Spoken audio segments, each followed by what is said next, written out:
People trying to attract the goodwill of a sovereign usually offer him something they care a lot about themselves, or something they've seen he particularly likes. So rulers are always being given horses, arms, gold brocades, jewels, and whatever finery seems appropriate. Eager myself to bring your highness some token of my loyalty, I realized there was nothing more precious or important to me than my knowledge of great men and their doings. A knowledge gained through long experience of contemporary affairs and a constant study of ancient history. Having thought over all I've learned and analyzed it with the utmost care, I've written everything down in a short book that I am now sending to your highness. And though this gift is no doubt unworthy of you, I feel sure the experience it contains will make it welcome, especially when you think that I could hardly offer anything better than the chance to grasp in a few hours what I have discovered and assimilated over many years of danger and discomfort. I haven't predified the book or padded it out with long sentences or pompous, pretentious words, or any of the irrelevant flourishes and attractions so many writers use. I didn't want it to please for anything but the range and seriousness of its subject matter. Nor, I hope, will you think it presumptuous that a man of low, really the lowest station, should set out to discuss the way princes ought to govern their peoples. Just as artists who draw landscapes get down in the valley to study the mountains and go up to the mountains to look down on the valley, so one has to be a prince to get to know the character of a people, and a man of the people to know the character of a prince. Your Highness, please take this small gift in the spirit in which it is given. Study it carefully, and you will find that my most earnest wish is that you should achieve the greatness that your status and qualities promise. Then if, from the high peak of your position, you ever look down on those far below, you will see how very ungenerously and unfairly life continues to treat me. All states and governments that ever ruled over men have been either republics or monarchies. Monarchies may be hereditary if the ruler's family has governed for generations, or new. New monarchies can either be entirely new, as when Francesco Sforza captured Milan, or they could be territories a ruler has added to his existing hereditary state by conquest, as when the King of Spain took Naples. An additional territory won by conquest will be accustomed either to living under a monarch or to the freedom of self-government, and may be conquered by the new ruler's own army or that of a third party, by luck or deservedly. I won't be considering republics since I've written about them at length elsewhere. Instead, I'll concentrate on monarchies, taking the situations mentioned above and discussing how each kind of state can best be governed and held. So, I'll begin by noting that hereditary monarchies where people have long been used to the ruler's family are far easier to hold than new ones. All a monarch need do is avoid upsetting the order established by his predecessors, trim policies to circumstances when there is trouble, and, assuming he is of average ability, he will keep his kingdom for life. Only extraordinary and overwhelming force will be able to take it off him, and even then he'll win it back as soon as the occupying power runs into trouble. An example of this situation in Italy is the Duchy of Ferrara. In 1484 and 1510, the duchy was briefly conquered by foreign powers, first the Venetians, then Pope Julius, but these defeats had nothing to do with the territories having a well-established ruling family. A ruler who inherits power has less reason or need to upset his subjects than a new one, and as a result, is better loved. If he doesn't go out of his way to get himself hated, it's reasonable to suppose his people will wish him well. When a dynasty survives for generations, memories fade and likewise motives for change. Upheaval, on the contrary, always leaves the scaffolding for building further change. When a monarchy is new, things are harder. If it's not entirely new, but a territory added to an existing monarchy, let's call this overall situation mixed, instabilities are caused first and foremost by what is an inevitable problem for all new regimes, that men are quick to change ruler when they imagine they can improve their lot. It is this conviction that prompts them to take up arms and rebel. Then later they discover they were wrong, and that things have got worse rather than better. Again, this is in the normal, natural way of things. A ruler is bound to upset the people in his new territories, first with his occupying army, and then with all the endless injustices consequent on any invasion. So not only do you make enemies of those whose interests you damaged when you occupied the territory, but you can't even keep the friendship of the people who helped you to take power. This for the simple reason that you can't give them as much as they expected. And you can't get tough with them either, since you still need them. Because however strong your armies, you'll always need local support to occupy a new territory. This is why Louis XII, King of France, took Milan so quickly and equally quickly lost it. The first time this happened, Duke Ludovico was able to retake the city with his own forces, because the people who had previously opened the gates to Louis saw their mistake, realized they wouldn't be getting the benefits they'd hoped for, and didn't want to submit to the harsh conditions imposed by the new king. Of course, when a king returns to win back a territory that has rebelled like this, he's less likely to lose it a second time. Having learned from the rebellion, he'll have fewer scruples when it comes to punishing troublemakers, interrogating suspects, and strengthening any weak points in his defenses. So while the first time Louis invaded Milan, it took no more than a little sword rattling along the borders from Ludovico to force a retreat, the second time it would take the whole world to defeat his armies and drive them out of Italy. This for the reasons listed above.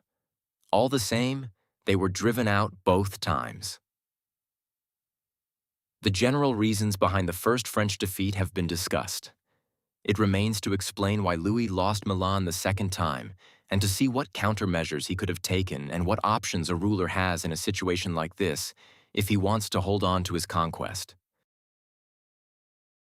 Needless to say, any territory annexed to the realm of a conquering ruler may or may not be in the same geographical region and share the same language. If it is, and the language is shared, the territory will be much easier to hold on to, especially if its people are not used to the freedom of self-government. In that case, all you have to do is eliminate the family of the previous ruler and your hold on power is guaranteed. Everything else in the territory can then be left as it was, and given that there are no profound differences in customs, people will accept the situation quietly enough. Certainly this has proved true in Burgundy, Brittany, Gascony, and Normandy, all of which have now been under French rule for many years. Even where there is some difference in language, the customs of these territories are similar and people can get along with each other. So a ruler who has taken territories in these circumstances must have two priorities.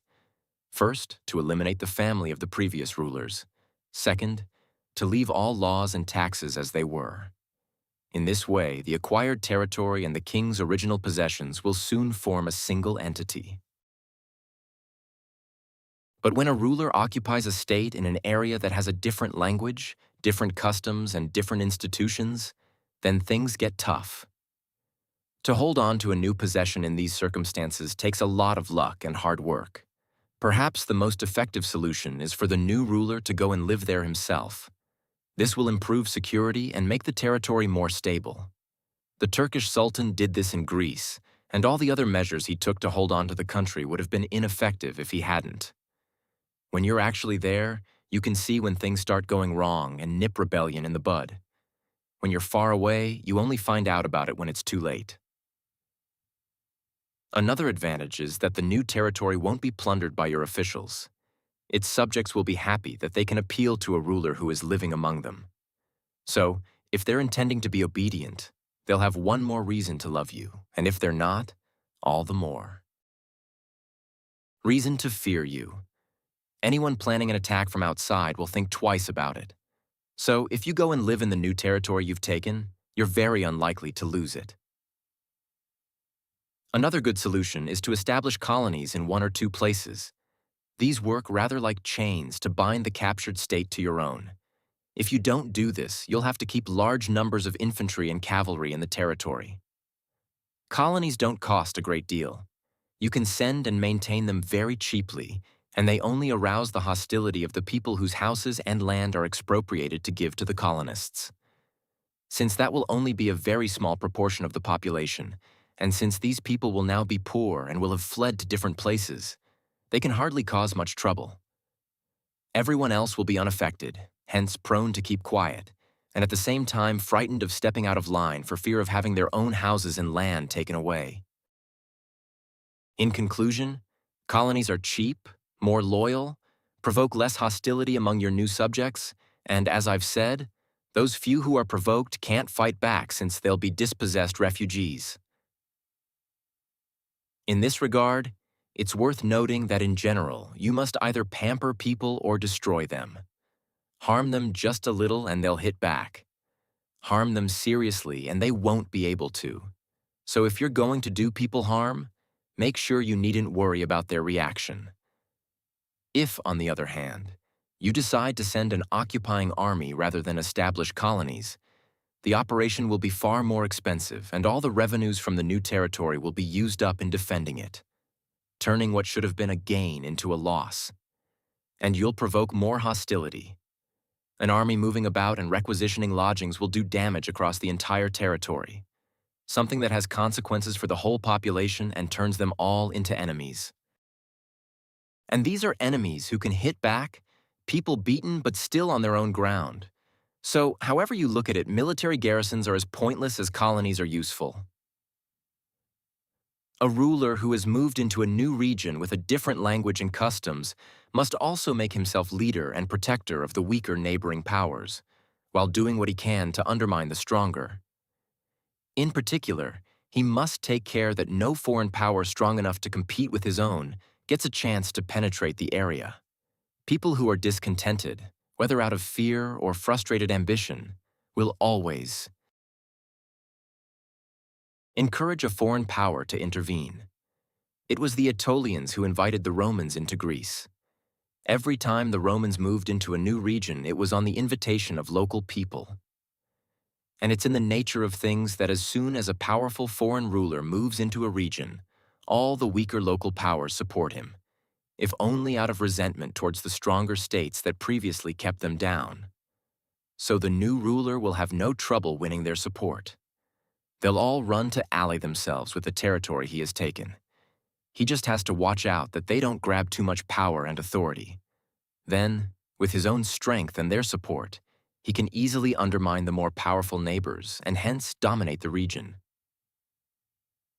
However, an invader who fails to manage relations with his new neighbors will soon lose what territory he has taken. And even while he's still holding on to it, he'll be up against all kinds of trouble and hostility. The Romans followed these principles whenever they took a new province. They sent colonists. They established friendly relations with weaker neighbors, though without allowing them to increase their power. They undermined stronger neighbors, and they prevented powerful rulers outside the region from gaining influence there. Their handling of Greece will be example enough. They established good relations with the Achaeans and the Aetolians. Macedonia's power was undermined. They drove out Antiochus. They didn't reward the good behavior of the Achaeans and the Aetolians by allowing them any new territory, and whenever Philip convinced them to establish friendly relations with him, they made sure he was weakened as a result. Antiochus, for all his strength, was never allowed any influence in the region.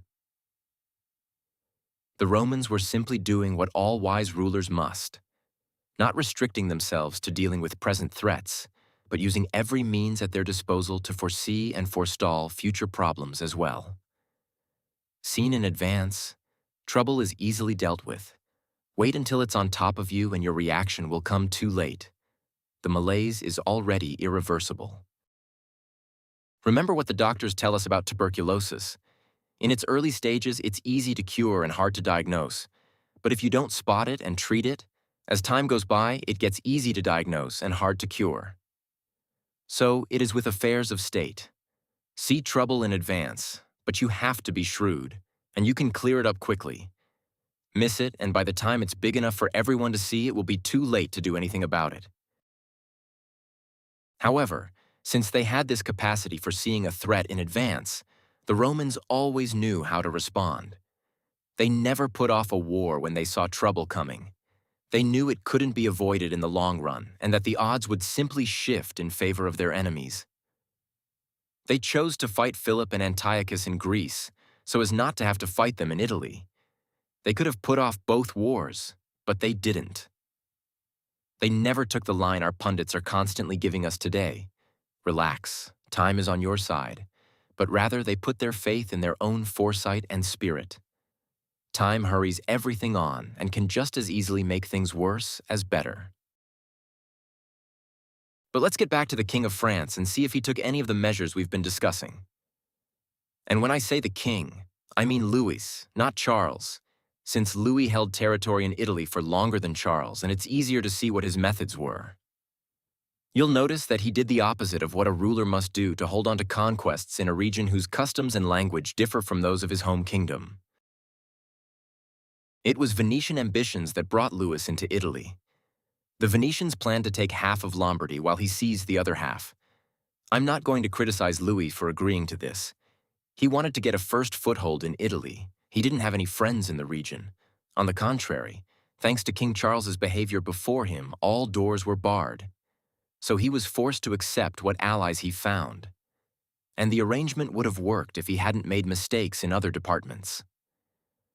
Taking Lombardy, the king recovered in one blow the reputation that Charles had lost. Genoa surrendered. The Florentines offered an alliance. The Marquis of Mantua, the Duke of Ferrara, Bentivogli of Bologna, Caterina Sforza of Forlì, the lords of Faenza, Pesaro, Rimini, Camerino, and Piombino, as well as the republics of Lucca, Pisa, and Siena, all queued up to make friends. At which point the Venetians were in a position to see how rash they had been when they proposed the initial deal. For 2 towns in Lombardy, they had made Louis king over a third of Italy. Think how easily Louis could have held on to his position in Italy if he had observed the rules outlined above and guaranteed security and protection to all those friends. There were so many of them, and they were so weak and frightened, either of Venice or Rome, that they were simply forced to side with Louis. Then, with their help, he could easily have defended himself against the states that were still powerful. But no sooner had he arrived in Milan than Louis did the opposite. He helped Pope Alexander to invade Romagna. He didn't see that this decision weakened his own position, losing him friends and the support of those who had run to him for help, while reinforcing the Pope, adding temporal dominion to the spiritual power that already gives a pope so much authority. Having made that first mistake, he was dragged in deeper since, to curb Alexander's ambitions and prevent him from taking control of Tuscany, he was forced to advance further into Italy himself. Not content with having lost his friends and increased the power of the church, he was eager now to get hold of the kingdom of Naples, and so made an agreement to split it with the King of Spain. Until then, Louis had been the dominant power in Italy, but this move introduced another equally great power into the peninsula, with the result that anyone in the region who had ambitions or was disgruntled with Louis now had someone else to turn to. Louis could have kept Naples under a client king, but instead he kicked the man out and brought in a king who was powerful enough to kick him out. The desire to conquer more territory really is a very natural, ordinary thing, and whenever men have the resources to do so, they'll always be praised, or at least not blamed. But when they don't have the resources, yet carry on regardless, then they're at fault and deserve what blame they get. If Louis was in a position to capture the Kingdom of Naples with his own forces, then he should have gone ahead and done it. If he wasn't, he certainly shouldn't have split the territory with another king. Sharing Lombardy with the Venetians was forgivable, in that it gave him a foothold in Italy. But there was nothing necessary about sharing Naples with Spain, and hence it was a mistake. So Louis made 5 mistakes. He eliminated the weaker states. He enhanced the power of one of Italy's stronger states. He brought in an extremely powerful foreign king.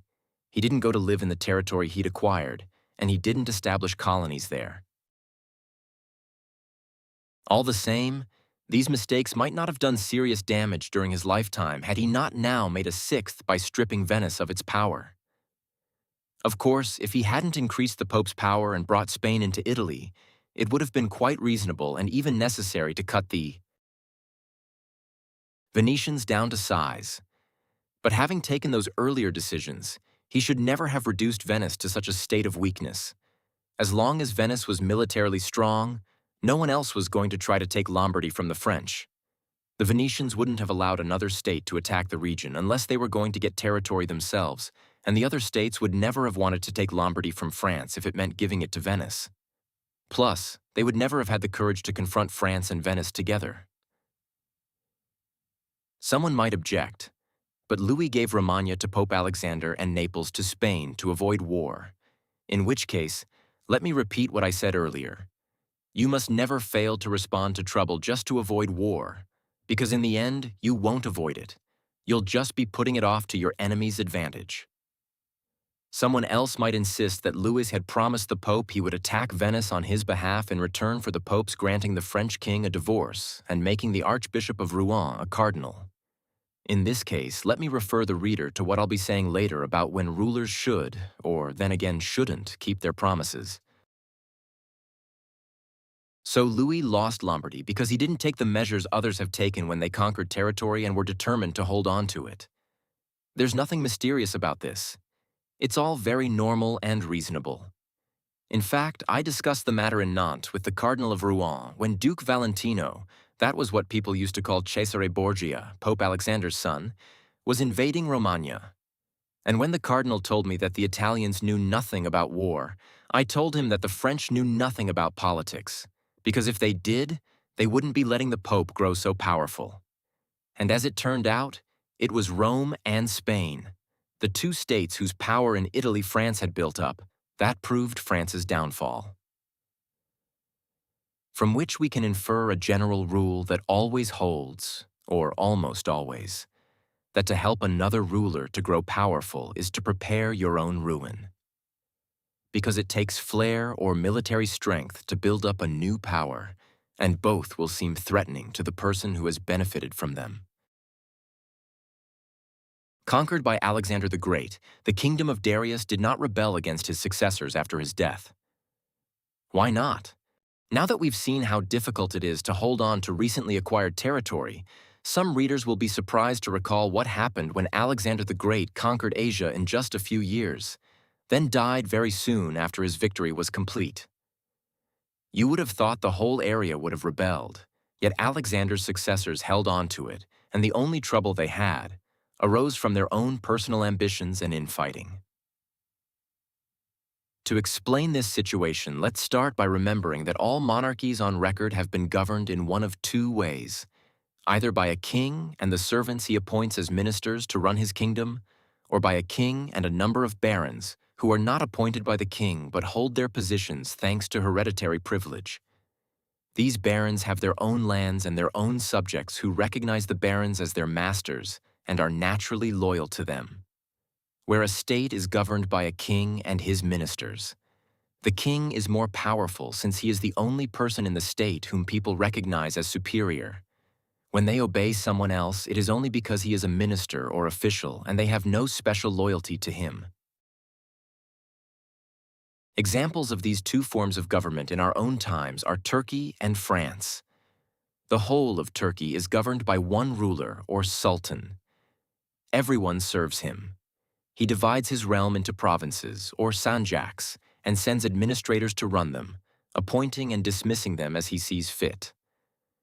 The King of France, on the other hand, is surrounded by any number of barons whose rights date back to ancient times, and who are acknowledged and loved by their subjects. Each baron has specific privileges which a king can only take away at his peril. Looking at these two kinds of states, it's clear that Turkey is hard to conquer, but once conquered, very easy to hold. France, on the other hand, will be somewhat easier to conquer, but very hard to hold. The reason why it's hard to conquer a country like Turkey is that there are no barons to invite you in, and you can't expect anyone to make your invasion easier by rebelling against the king. This follows naturally from the situation as described above. Since all subjects are the king's servants and indebted to him, it's hard to corrupt them. And even assuming you do manage to bribe someone, he's not likely to be much help because he can't bring any local people along with him. This again for the reasons I've explained. So anyone attacking this kind of country has to reckon that he will find it united against him, and hence has to rely on his own armed forces rather than on any mutiny in enemy ranks. But once you have won and routed the enemy and made sure he can't rebuild his armies, then the only thing to worry about is the king and his family. Eliminate them, and no one else can threaten you since no one commands the loyalty of the people. Just as before your victory, you couldn't look to any barons for help, so after it there are none around to pose a threat. The opposite is true in countries run along French lines. Here you can make inroads easily enough, winning the support of a baron or two. There's always someone unhappy with the king and eager for change. Then these people are well placed to get you a foothold in the country and help you to victory. But afterwards, you're going to have all kinds of problems holding on to what you've won. Problems with the people who fought on your side and problems with those who fought against you and lost.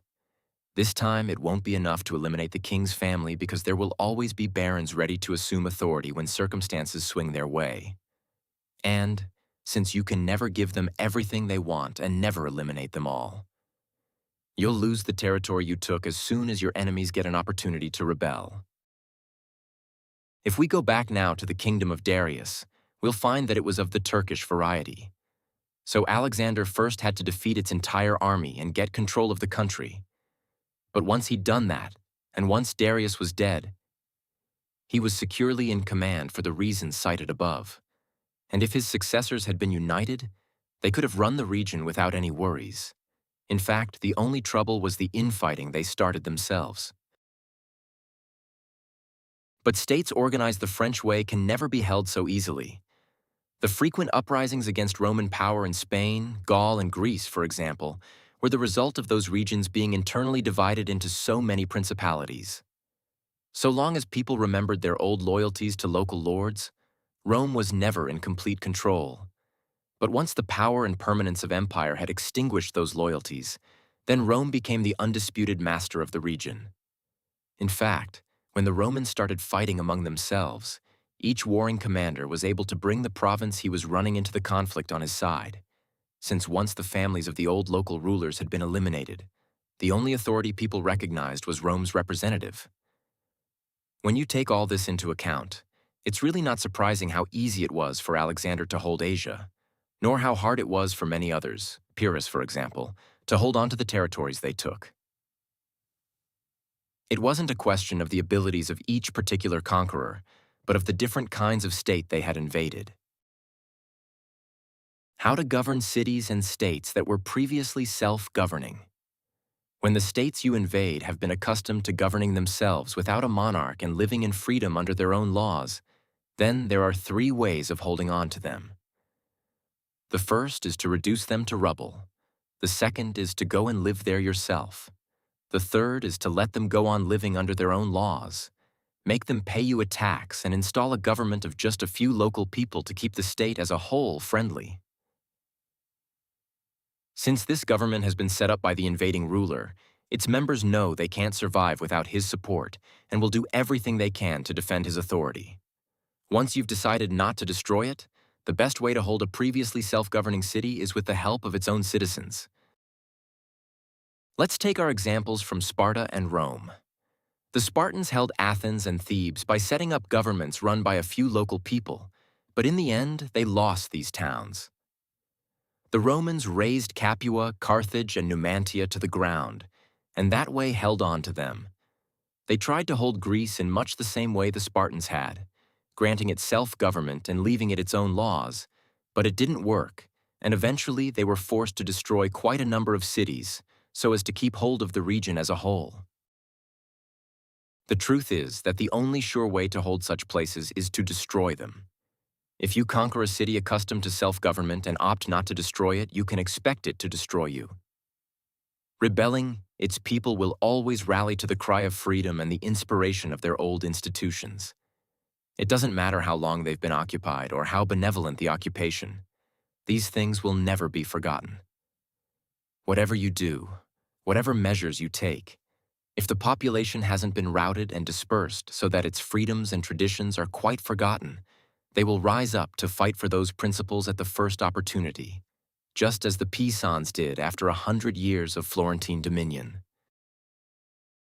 But when a people has been accustomed to living under a ruler and the ruler's family has been eliminated, then, since they're used to obeying, but now have no one to follow, they won't be able to choose a new leader from among themselves, nor to live in freedom without one. So they'll be slower to rebel, and an invader can win them over and gain their loyalty more easily. Republics, on the other hand, have more life in them, more hatred and a greater thirst for revenge. Their memory of old freedoms lingers on and won't let them rest. In these cases, your only options are to reduce the place to Rubul or go and live there yourself. States won by the new ruler's own forces and abilities. In the following discussion dealing with states where both the ruler and the form of government are entirely new, no one should be surprised if I choose to cite the most impressive examples.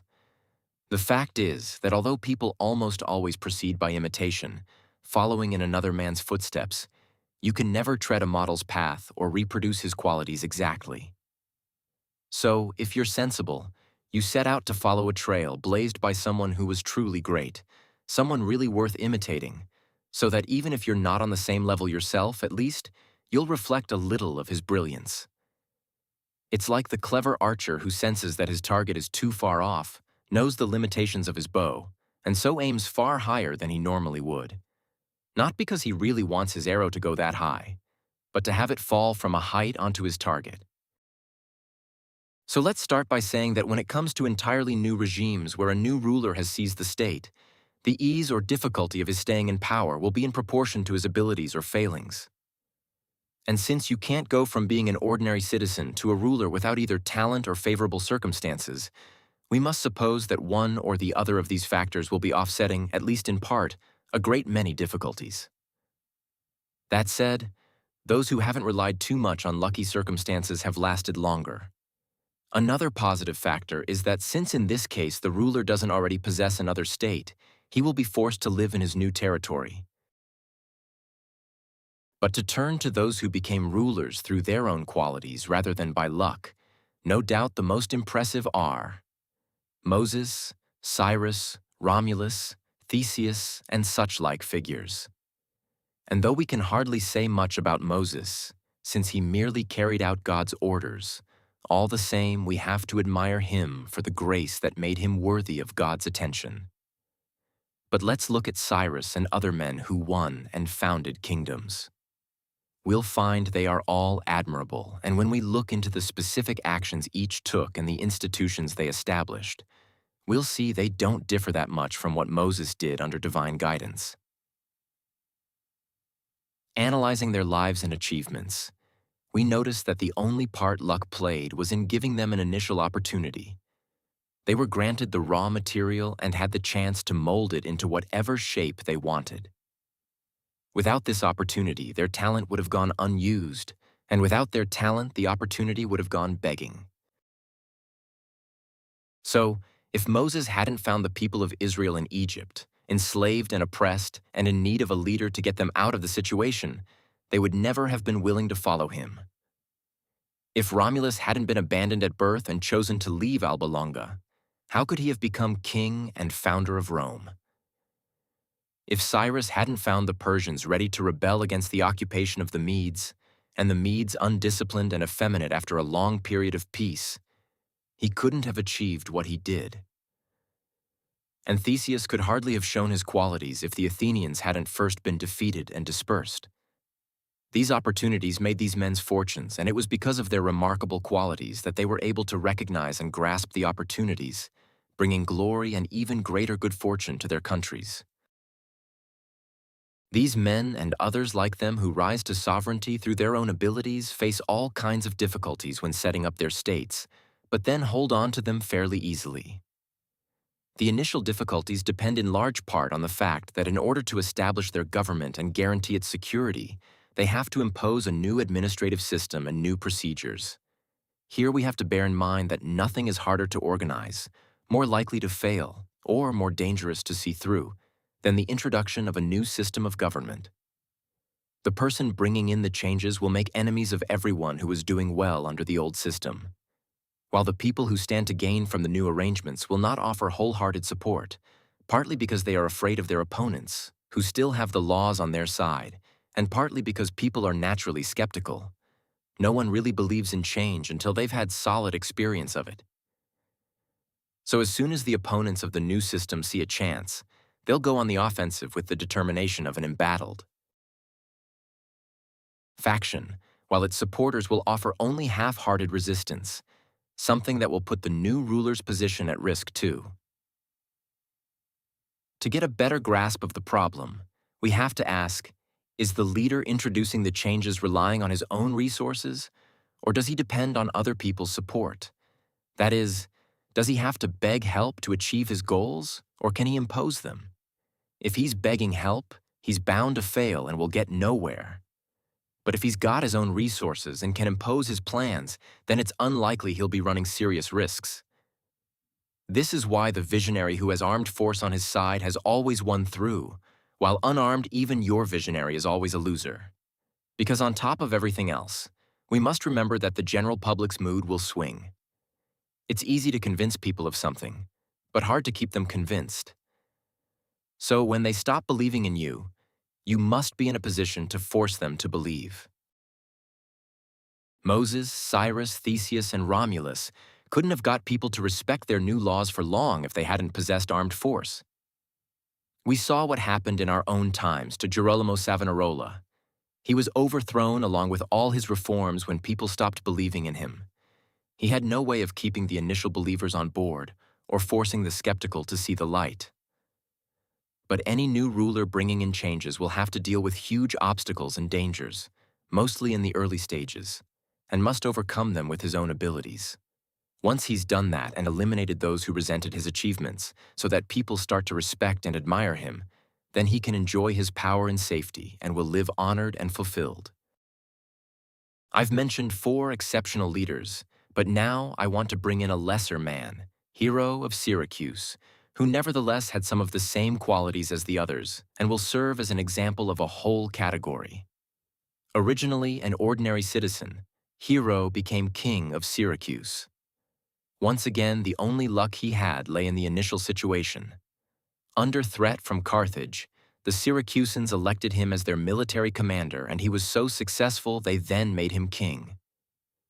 In fact, even as a private citizen, he was so capable that one writer said of him, "He had all it takes to be a king except a kingdom." Hero disbanded the existing army and mustered a new one. He broke off old alliances and made new ones. That way, with his own soldiers and his own allies to support him, he had laid the foundation for building whatever he wanted. So it cost him considerable effort to establish his power, but very little to hold on to it. States won by lucky circumstance and someone else's armed forces. A private citizen who becomes a ruler out of sheer good luck needn't make much effort to take his state, but will have to sweat if he is to hold on to it. He has no trouble climbing onto his pedestal since he's lifted there. But as soon as he's up on top, there will be any number of problems. I'm talking about situations where someone buys a territory with money or is simply granted it as a favor. This was the case with quite a few rulers of cities in Ionia and the Hellespont. Darius gave them their thrones so that they would govern with his security and prestige in mind. Another example is those emperors who started out as private citizens and rose to power by bribing the army. These men rely entirely on the support and continuing success of the people who gave them their power, which is to say, on 2 extremely unreliable and unstable quantities. They don't know how to hang on to power, and even if they did, they wouldn't be able to. They don't know how because, unless they are remarkably gifted and competent, we can hardly suppose that their lives as private citizens have equipped them for command. They won't be able to in any event because they don't possess an army that can be relied on to stay friendly and loyal. Like anything that appears suddenly and grows fast, regimes that come out of nothing inevitably have shallow roots and will tend to crash in the first storm. Unless, of course, the man who is suddenly made a ruler turns out to be so talented that he immediately sets to work to defend what luck has brought his way and to build the foundations that another leader would have established before coming to power. I'd like to mention two men from our own times who achieved power in these different ways, one through his own abilities and one by luck. The people I have in mind are Francesco Sforza and Cesare Borgia. With the right policies and great courage, Sforza, a commoner, became Duke of Milan and, having won power with enormous effort, held on to it easily enough. Borgia, on the other hand, or Duke Valentino as he was commonly known, received his territories thanks to his father's position, and when his father died, he lost them. This despite the fact that he used all means available and did everything a sensible, capable man could have done to lay the foundations for his own rule in the lands that another man's army and position had won for him. As we said earlier on, if you haven't laid the foundations before becoming king, it takes very special qualities to do it afterwards, and even then, it'll be tough for the architect and risky for the building. If we look carefully at Borgia's strategies, we'll see that he did, in fact, lay down good foundations for future power. And I think it makes sense to discuss how he did it, because I wouldn't know what better advice to give a ruler new to power than to follow his example. If his efforts eventually came to nothing, it was not due to his own shortcomings, but to an extraordinary run of bad luck. When Pope Alexander VI decided to turn his son into a powerful duke, he faced all kinds of obstacles, present and future. First, he couldn't see how he could make him ruler of anywhere that wasn't church territory. But he knew that if he gave away church land, the Duke of Milan and the Venetians would block him, since Faenza and Rimini were already under Venetian protection.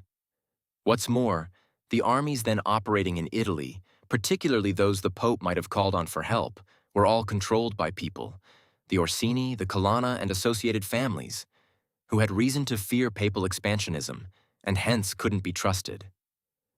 What Alexander had to do then was undermine the status quo and the authority of his rivals so as to seize control of part of their lands with impunity.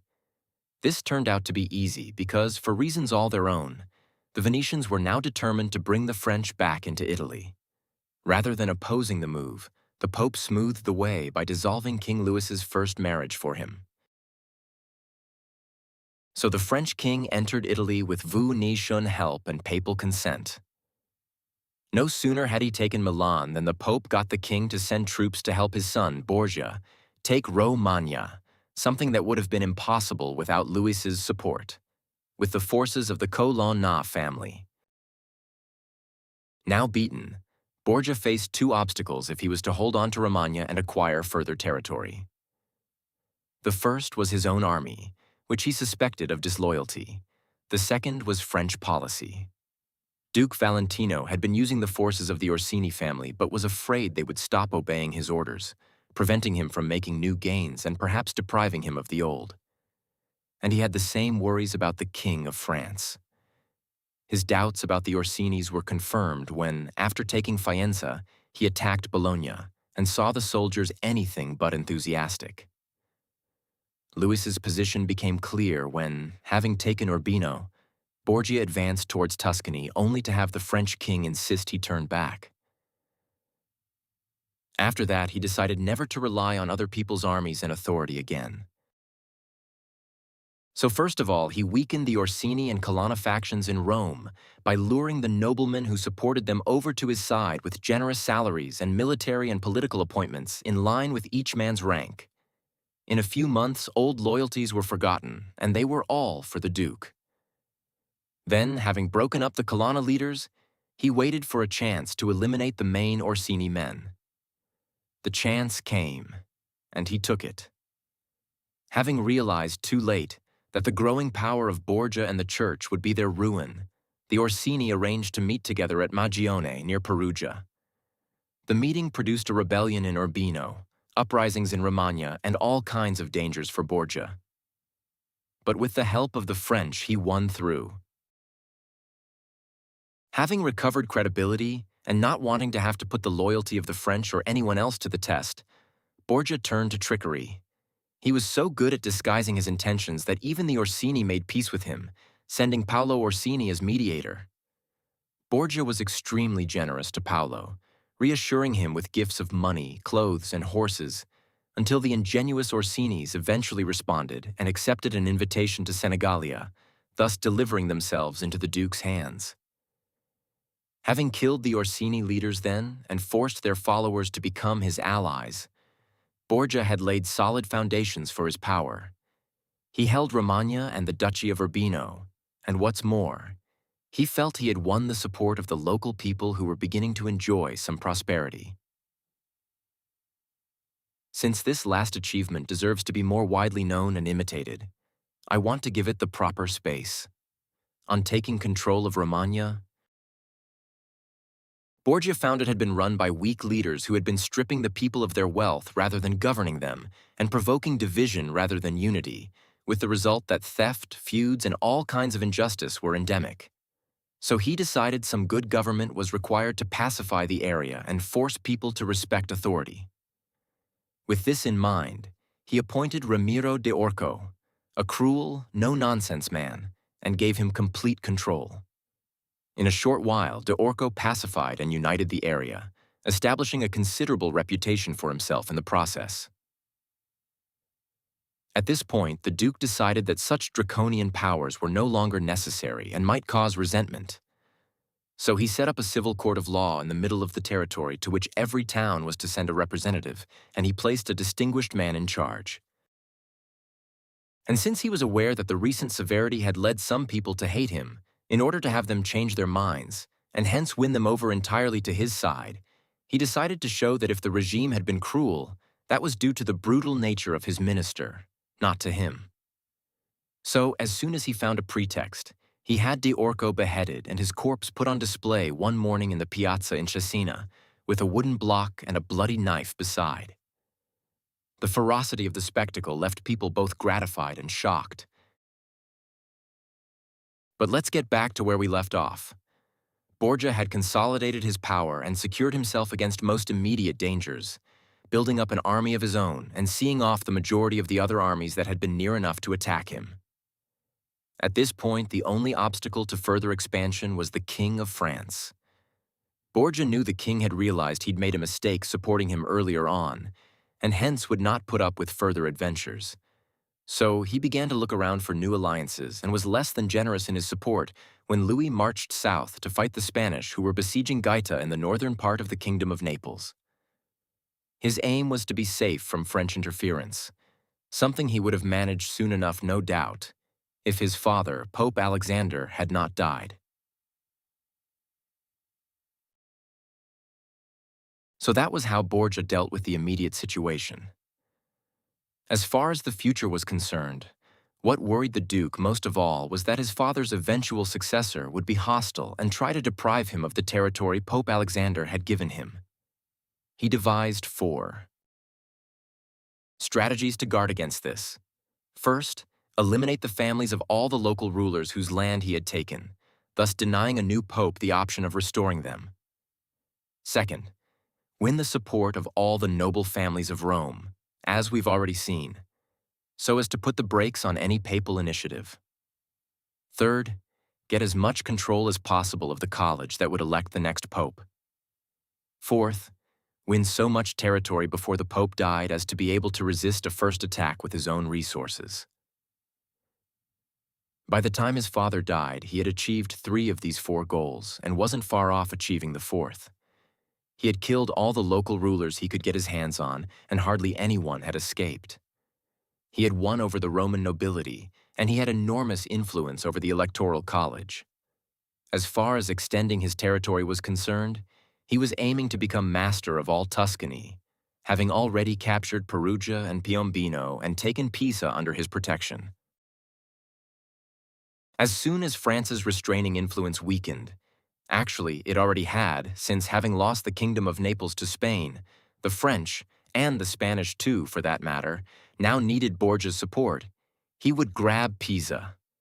At that point, Lucca and Siena would quickly surrender, partly out of fear and partly thanks to their old enmity with Florence, after which the Florentines would be unable to defend themselves. If Borgia had managed all this, and he was almost there the very year Alexander died, he would have accumulated so much power and prestige that he could have responded to any aggression with his own forces and talent, and wouldn't have needed to rely on anyone else's armies or authority. But Alexander died just 5 years after his son had first drawn his sword. Only in Romagna had Borgia consolidated his power. All his other territorial gains were still shaky. He was isolated, caught between two extremely powerful hostile armies and, what's more, mortally ill. Borgia was so ruthless and so talented, he knew so well that you have to win over people or destroy them, and he had built up such solid foundations for his power in such a short time that if he hadn't had these two armies threatening him, or if he hadn't been so ill, he would have overcome every obstacle.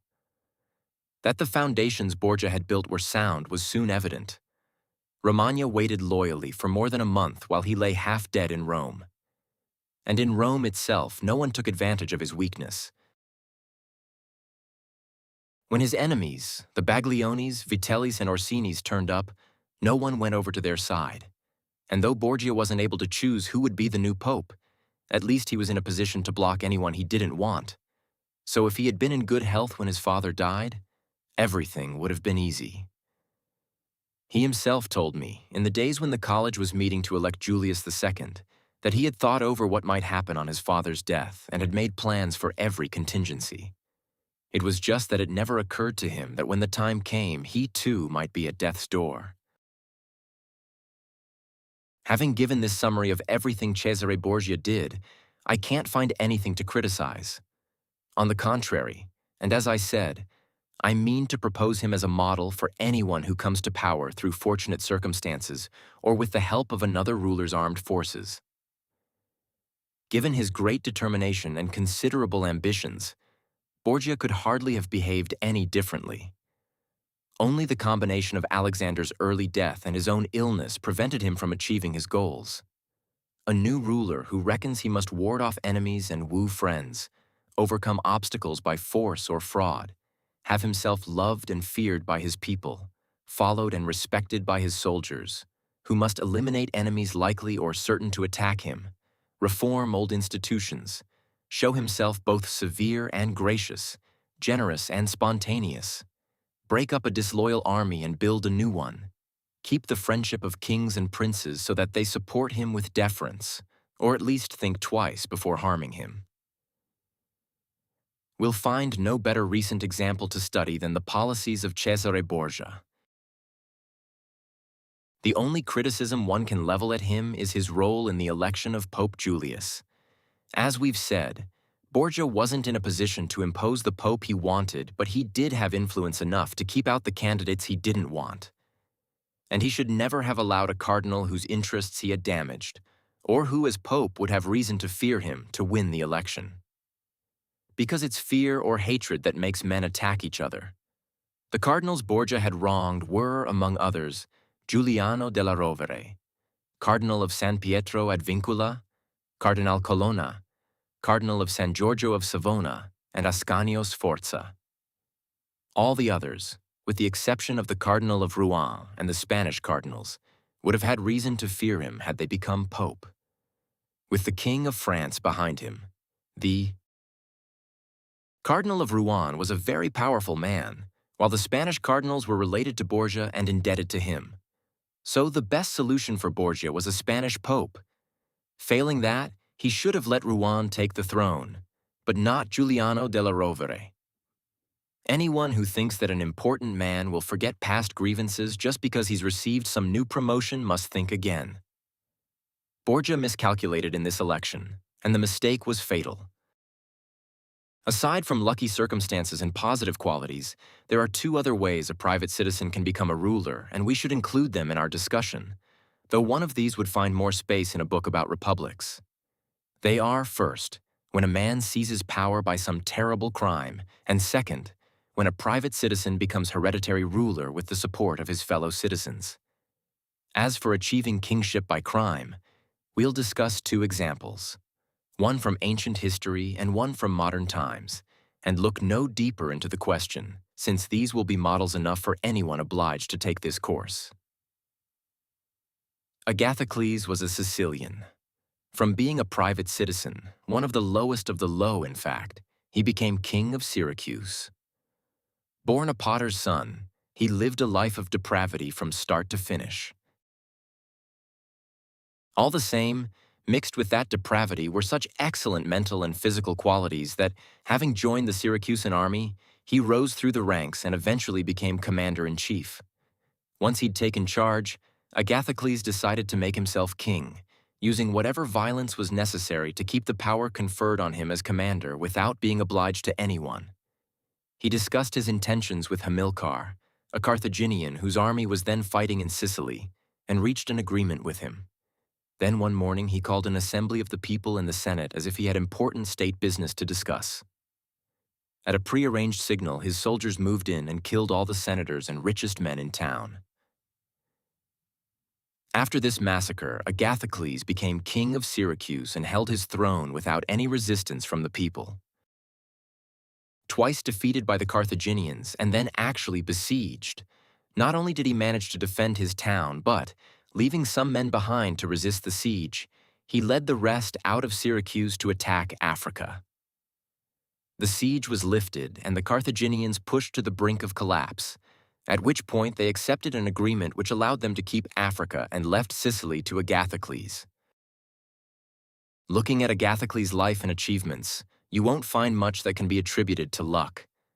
As I said, he had no backers or benefactors when he took power but rose through the ranks, surviving all kinds of hardships and dangers. And when he'd got power, he knew how to take tough, dangerous decisions to hold on to it. On the other hand, we can hardly describe killing fellow citizens, betraying friends, and living without loyalty, mercy, or creed as signs of talent. Methods like that may bring you power, but not glory. If you consider Agathocles' ability to take risks and come out on top, and his remarkable spirit when it came to facing and overcoming obstacles, it's hard to see why he isn't rated as highly as the most outstanding military leaders. But his brutality, cruelty, and inhumanity, together with the endless crimes he committed, mean he has no place among the men we most admire. In conclusion, we can't attribute Agathocles' achievements to luck or to positive qualities since he needed neither. In our own times, we have the example of Oliverotto, a man from the town of Fermo who lived during the papacy of Alexander VI. Orphaned of his father while still very young, Oliverotto was brought up by his uncle Giovanni Fogliani, who had him join the army under Paolo Vitelli in the hope that, with military discipline, he would rise to a high rank. On Paolo's death, Oliverotto served under his brother Vitellozzo, and being very capable with a strong personality and powerful physique, he soon became the army's top man. But since he felt that working with others was demeaning, he decided to take Fermo for himself. Having got the support of some of the town's citizens, people who preferred to see their city enslaved rather than free, and with the backing of Vitellozzo, he wrote to Giovanni Fogliani saying that now so many years had gone by, he was eager to come home and see his uncle again, visit the town, and check over some of his property. And since, he wrote, he'd been working hard for nothing but the prestige of his position, he wanted to ride into town in style with 100 mounted friends and servants beside him. That way his fellow citizens would see that he hadn't been wasting his time. And he asked his uncle please to arrange for the people of Fermo to organize an appropriate reception, something that would not only honor him but also his uncle who had brought him up. Giovanni spared no effort to do his nephew proud, and after the people of Fermo had given him a formal reception, Oliverotto was welcomed into his uncle's house.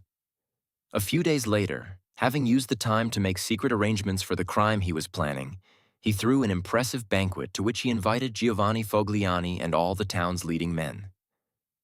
After they'd finished eating and sat through all the entertainments you get on these occasions, Oliverotto slyly launched into some weighty reflections on the power and achievements of Pope Alexander and his son Cesare Borgia. When Giovanni and the others joined the conversation, Oliverotto suddenly got to his feet and said these were matters best discussed in a more private place, and he headed for another room with Giovanni and all the other citizens trailing after him. They had barely sat down before Oliverotto's soldiers rushed out of their hiding places and killed the lot of them. After the massacre, Oliverotto got on his horse, rode round the town, and surrounded the chief magistrate in the state palace, with the result that people were forced to do what he said and set up a government with Oliverotto as the ruler. Having killed everyone who opposed the coup and might hit back, he strengthened his position by setting up a new army and new civil institutions, so that within the year he was not only undisputed master of Fermo, but also a serious threat to the neighboring towns. And as with Agathocles, it would have been very hard to unseat Oliverotto had he not let himself be fooled by Cesare Borgia, when, as explained earlier on, Borgia lured the Orsini and Vitelli men to Senegalia. Oliverotto went with them, and so, just a year after killing his uncle, he was strangled along with Vitellozzo Vitelli, his mentor in courage and crime. You might well wonder how on earth, after all their countless betrayals and cruelties, men like Agathocles could sit safe on their thrones for years and even defend themselves against foreign enemies without their citizens ever conspiring against them. And this while many others, equally ready to use cruelty, weren't even able to hold on to their power in peacetime, never mind in war. I think it's a question of whether cruelty is well or badly used. Cruelty well used, if we can ever speak well of something bad, is short. Lived and decisive, no more than is necessary to secure your position and then stop. You don't go on being cruel, but use the power it has given you to deliver maximum benefits to your subjects. Cruelty is badly used when you're not drastic enough at the beginning but grow increasingly cruel later on rather than easing off. A leader who takes the first approach has a chance, like Agathocles, of improving his position with his subjects and with God too. Go the other way and you have no chance at all. It's worth noting that when you take hold of a state, you must assess how much violence and cruelty will be necessary and get it over with at once, so as not to have to be cruel on a regular basis. When you've stopped using violence, your subjects will be reassured and you can then win them over with generosity. If you don't do all it takes at the beginning, because you were badly advised or didn't have the nerve, then you'll always have to be wielding the knife. And you'll never be able to count on your subjects, since with all the violence you're handing out, they won't be able to count on you. So get the violence over with as soon as possible. That way there'll be less time for people to taste its bitterness and they'll be less hostile. Favors, on the other hand, should be given out slowly, one by one, so that they can be properly savored. Most of all, though, a ruler should have the kind of relationship with his subjects where nothing that can happen, good or bad, will force him to change his approach. Because if hard times demand it, your cruelty will come too late, while any concessions you make will be seen as wrung out of you and no one will be impressed. Now let's turn to our second case, where a private citizen becomes king in his own country not by crime or unacceptable violence, but with the support of his fellow citizens.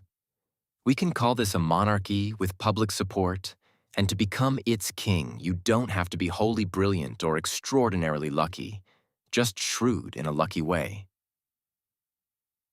Obviously, to take control of this kind of state, you need the support of either the common people or the wealthy families, the nobles.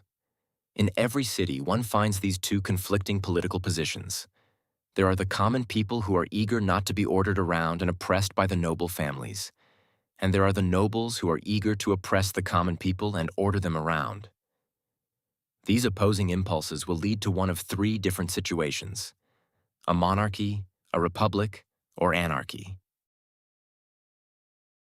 A monarchy can be brought about either by the common people or the nobles, when one or the other party finds it convenient. Seeing that they can't control the people, the wealthy families begin to concentrate prestige on one of their number and make him king so as to be able to get what they want in his shadow. Likewise, the people, seeing that they can't resist the power of the nobles, concentrate prestige on one citizen and make him king so that his authority will protect them. A king who comes to power with the help of the rich nobles will have more trouble keeping it than the king who gets there with the support of the people, because he will be surrounded by men who consider themselves his equals and that will make it hard for him to give them orders or to manage affairs as he wants. But a man coming to power with the support of the common people holds it alone and has no one or hardly anyone around him who's unwilling to obey. What's more, you can't in good faith give the nobles what they want without doing harm to others, but you can with the people. Because the people's aspirations are more honorable than those of the nobles. The nobles want to oppress the people, while the people want to be free from oppression.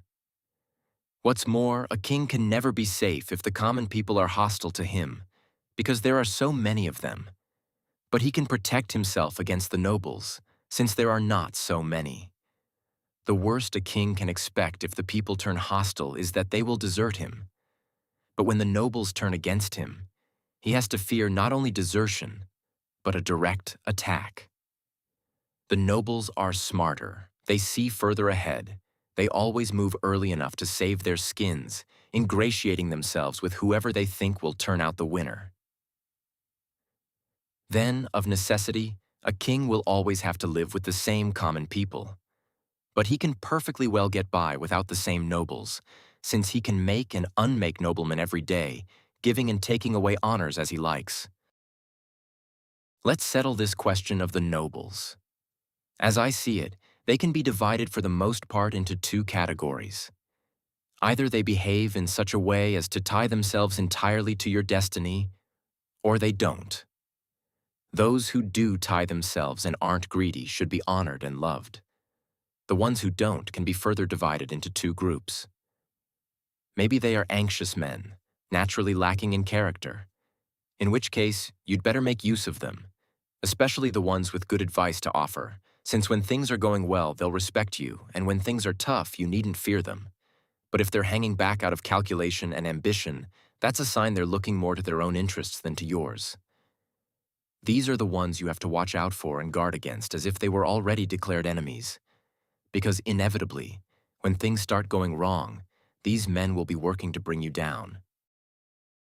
A man who becomes king with the support of the people, then, must keep those people on his side. This is easy enough since all they want is to be free from oppression. But the man who becomes king against the will of the majority and with the support of the wealthy nobles must make it an absolute priority to win over the affection of the common people. This will be easy if he takes them under his protection. When people are treated well by someone they thought was hostile, they respond with even greater loyalty.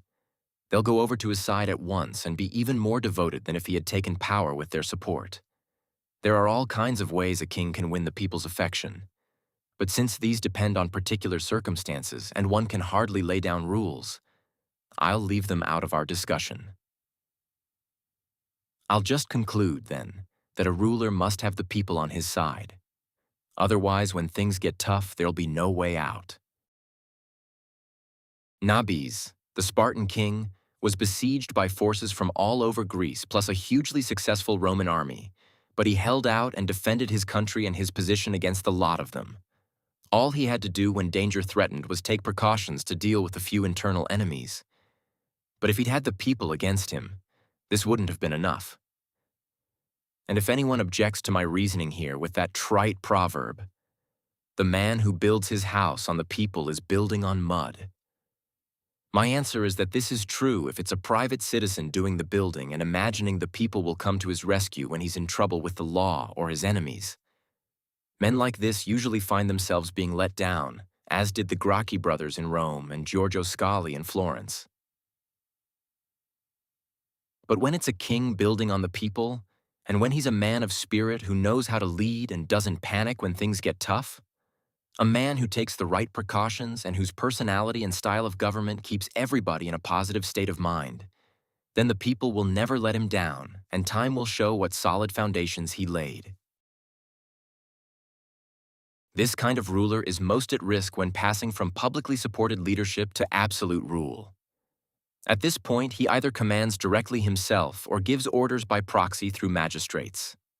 If he's ruling by proxy, he'll be weaker and exposed to greater risks, since he now depends entirely on the goodwill of the men appointed as magistrates, and they can very easily strip him of his power, particularly when times are hard, either by attacking him directly or by just not carrying out his orders. Once the trouble has begun, the ruler won't have time to take absolute command himself because his citizens and subjects will be used to taking orders from magistrates, and they aren't going to start obeying him in a moment of crisis. So when he's up against it, he'll always be struggling to find anyone he can trust. A ruler in this position mustn't count on what he sees when things are going well and the citizens need his government. Then everybody comes running. Everyone is promising this and that. Everyone is ready to die for him, since there is no question of dying. But when things get tough and it's the government that needs the citizens, then hardly anyone shows. And what's so dangerous about a critical moment like this is that you only get one shot at it. So if he's sensible, the ruler must work out a situation where his citizens will always need both his government and him, however well or badly things are going. Then they will always be loyal. When looking at the nature of these various states, one important question to ask is, if attacked, does a ruler have sufficient power to defend himself with his own resources, or will he always have to rely on the protection of others? To make the question more precise, let's say that a ruler who has enough men or enough money to put together an army that can take on all comers is, by my definition, capable of defending himself. While a ruler who can't take on an enemy in the field but has to withdraw behind his city walls and defend those, is one who will always be in need of outside help. We've already said something about the first kind of ruler, and later on there'll be more. As for the second kind, one can only encourage them to fortify their hometowns and keep them well supplied, while leaving the surrounding countryside entirely to its fate. If a ruler has built good fortifications and managed his relationship with his subjects as suggested above and further elaborated in the following pages, his enemies will always think twice before attacking him. People are always wary of projects that present obvious difficulties, and attacking a well-defended town and a ruler whose subjects don't hate him is never an easy proposition. German cities are completely independent, don't have much territory around them, and obey the emperor only when it suits. They are not afraid of him, nor of any other powerful rulers in the area. This is because these towns are so well fortified that everyone realizes what an arduous, wearisome business it would be to attack them. They all have properly sized moats and walls. They have the necessary artillery. They have public warehouses with food, drink, and firewood for a year. What's more, to keep people well fed without draining the public purse, they stock materials for a year's worth of work in whatever trades are the lifeblood of the city and whatever jobs the common folk earn their keep with. They hold military exercises in high regard and make all kinds of arrangements to make sure they're routinely practiced. So, a ruler whose city is well fortified and who doesn't inspire hatred among his subjects isn't going to be attacked. And even if he is, his attackers will leave humiliated because the world is such a changeable place that it's almost impossible to keep an army camped outside a city's walls doing nothing for a whole year. Someone will object. What if people have houses outside the walls and see them being burned down? Won't they get impatient? Won't the long siege and their worries for their own futures make them forget their ruler? My answer is that a leader with power and personality will always get round problems like this. He can raise hopes that the siege won't last long. He can frighten people with stories about the enemy's cruelty. He can move quickly to block anyone who seems too hot-headed. Aside from this, it's obvious that the enemy is going to be burning and razing the countryside as he approaches the town at a time when people are still enthusiastic and determined to resist. This actually gives the ruler less cause for concern, because a few days later, when hearts are cooling, the damage is already done, the blow struck, and there's no way back. As a result, people will rally round their ruler all the more. They'll see him as indebted to them because their houses have been burned and their property destroyed in his defense. It's human nature to tie yourself to a leader as much for the services you've done him as the good he's done you. Hence, when you think about it, if the ruler is sensible, it won't be that hard to keep people solid throughout the siege, so long as they have food to eat and weapons to defend themselves. Church states, The last kind of state we have to look at is the church state. In this case, all the difficulties an eventual ruler must face come before he takes power. Because while you need ability or luck to take a state like this, you can hold on to it without either. Church states are upheld by ancient religious institutions that are so strong and well established as to keep their rulers in power no matter what they do or how they live. Only church leaders possess states without defending them and subjects without governing them. And even when undefended, their states are not taken off them. Even when left ungoverned, their subjects don't rebel. They don't think about changing ruler and wouldn't be able to anyway. So this is the only form of government that is secure and relaxed. But since church states depend on forces beyond the reach of human reason, I shall say no more about them. God created them and sustains them, and it would be rash and presumptuous for a mere man to discuss them. All the same, if someone were to ask me how the church has increased its temporal power so dramatically in recent times, progressing from a situation prior to Pope Alexander where even the most insignificant rulers of Italy hardly rated the church at all in temporal terms to one where a pope can scare the King of France himself and chase him out of Italy and crush the Venetians, then I think it would be worthwhile sorting out the facts for the record, however well known they may already be. Before Charles, King of France, came down into Italy, the country was controlled by the Pope, the Venetians, the King of Naples, the Duke of Milan, and the Florentines. Necessarily, these powerful states had two main concerns: to keep foreign armies out of Italy and to prevent each other from grabbing more territory. The Pope and the Venetians were the most eager expansionists. The only way to hold back the Venetians was for all the other states to band together, as they did in the defense of Ferrara, to frustrate the Pope. On the other hand, they relied on the Roman barons. Since these barons were divided into two factions, the Orsinis and the Colonnas, they always had something to fight about, and with their swords drawn under the Pope's nose, they kept him weak and indecisive. And though from time to time you might get a really determined Pope, like Sixtus, all the same, he was never quite cunning enough or lucky enough to solve the problem. The reason was that papacies tended to be short-lived. In the 10 years on average that a pope was in power, he might just manage to beat down one of the two factions.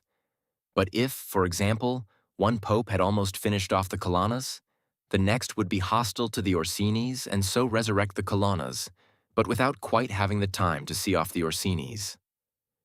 This is why the Italian states did not rate the pope's temporal power very highly.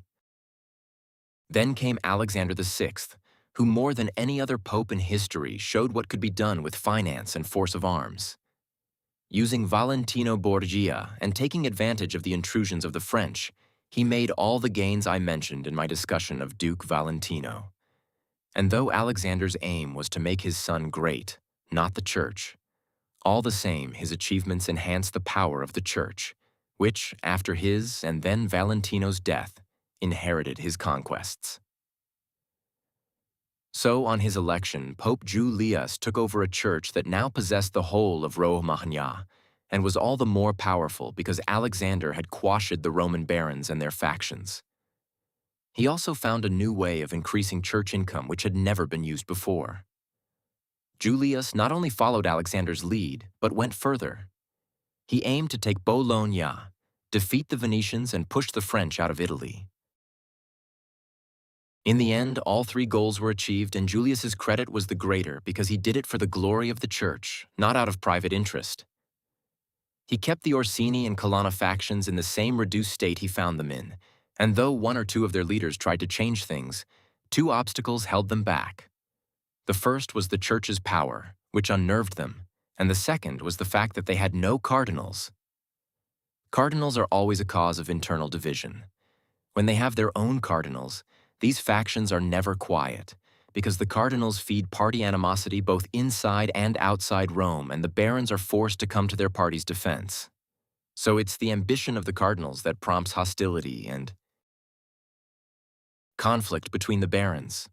On Julius's death, His Holiness Pope Leo found the papacy in an extremely strong position. and it is to be hoped that while his predecessors made the Church great by armed force, he can make it even greater and more praiseworthy thanks to his goodness and many, many other virtues.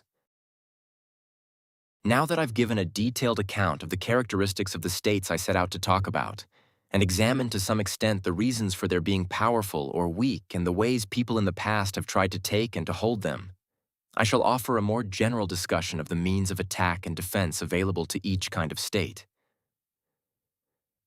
We've already said that a ruler's power must be based on solid foundations. Otherwise, he's bound to fall. And the main foundations of any state, whether it be new or old, or a new territory acquired by an old regime, are good laws and good armed forces. And since you can't have good laws if you don't have good armed forces, while if you have good armed forces, good laws inevitably follow, I'll leave aside a discussion of the law and go straight to the question of the army.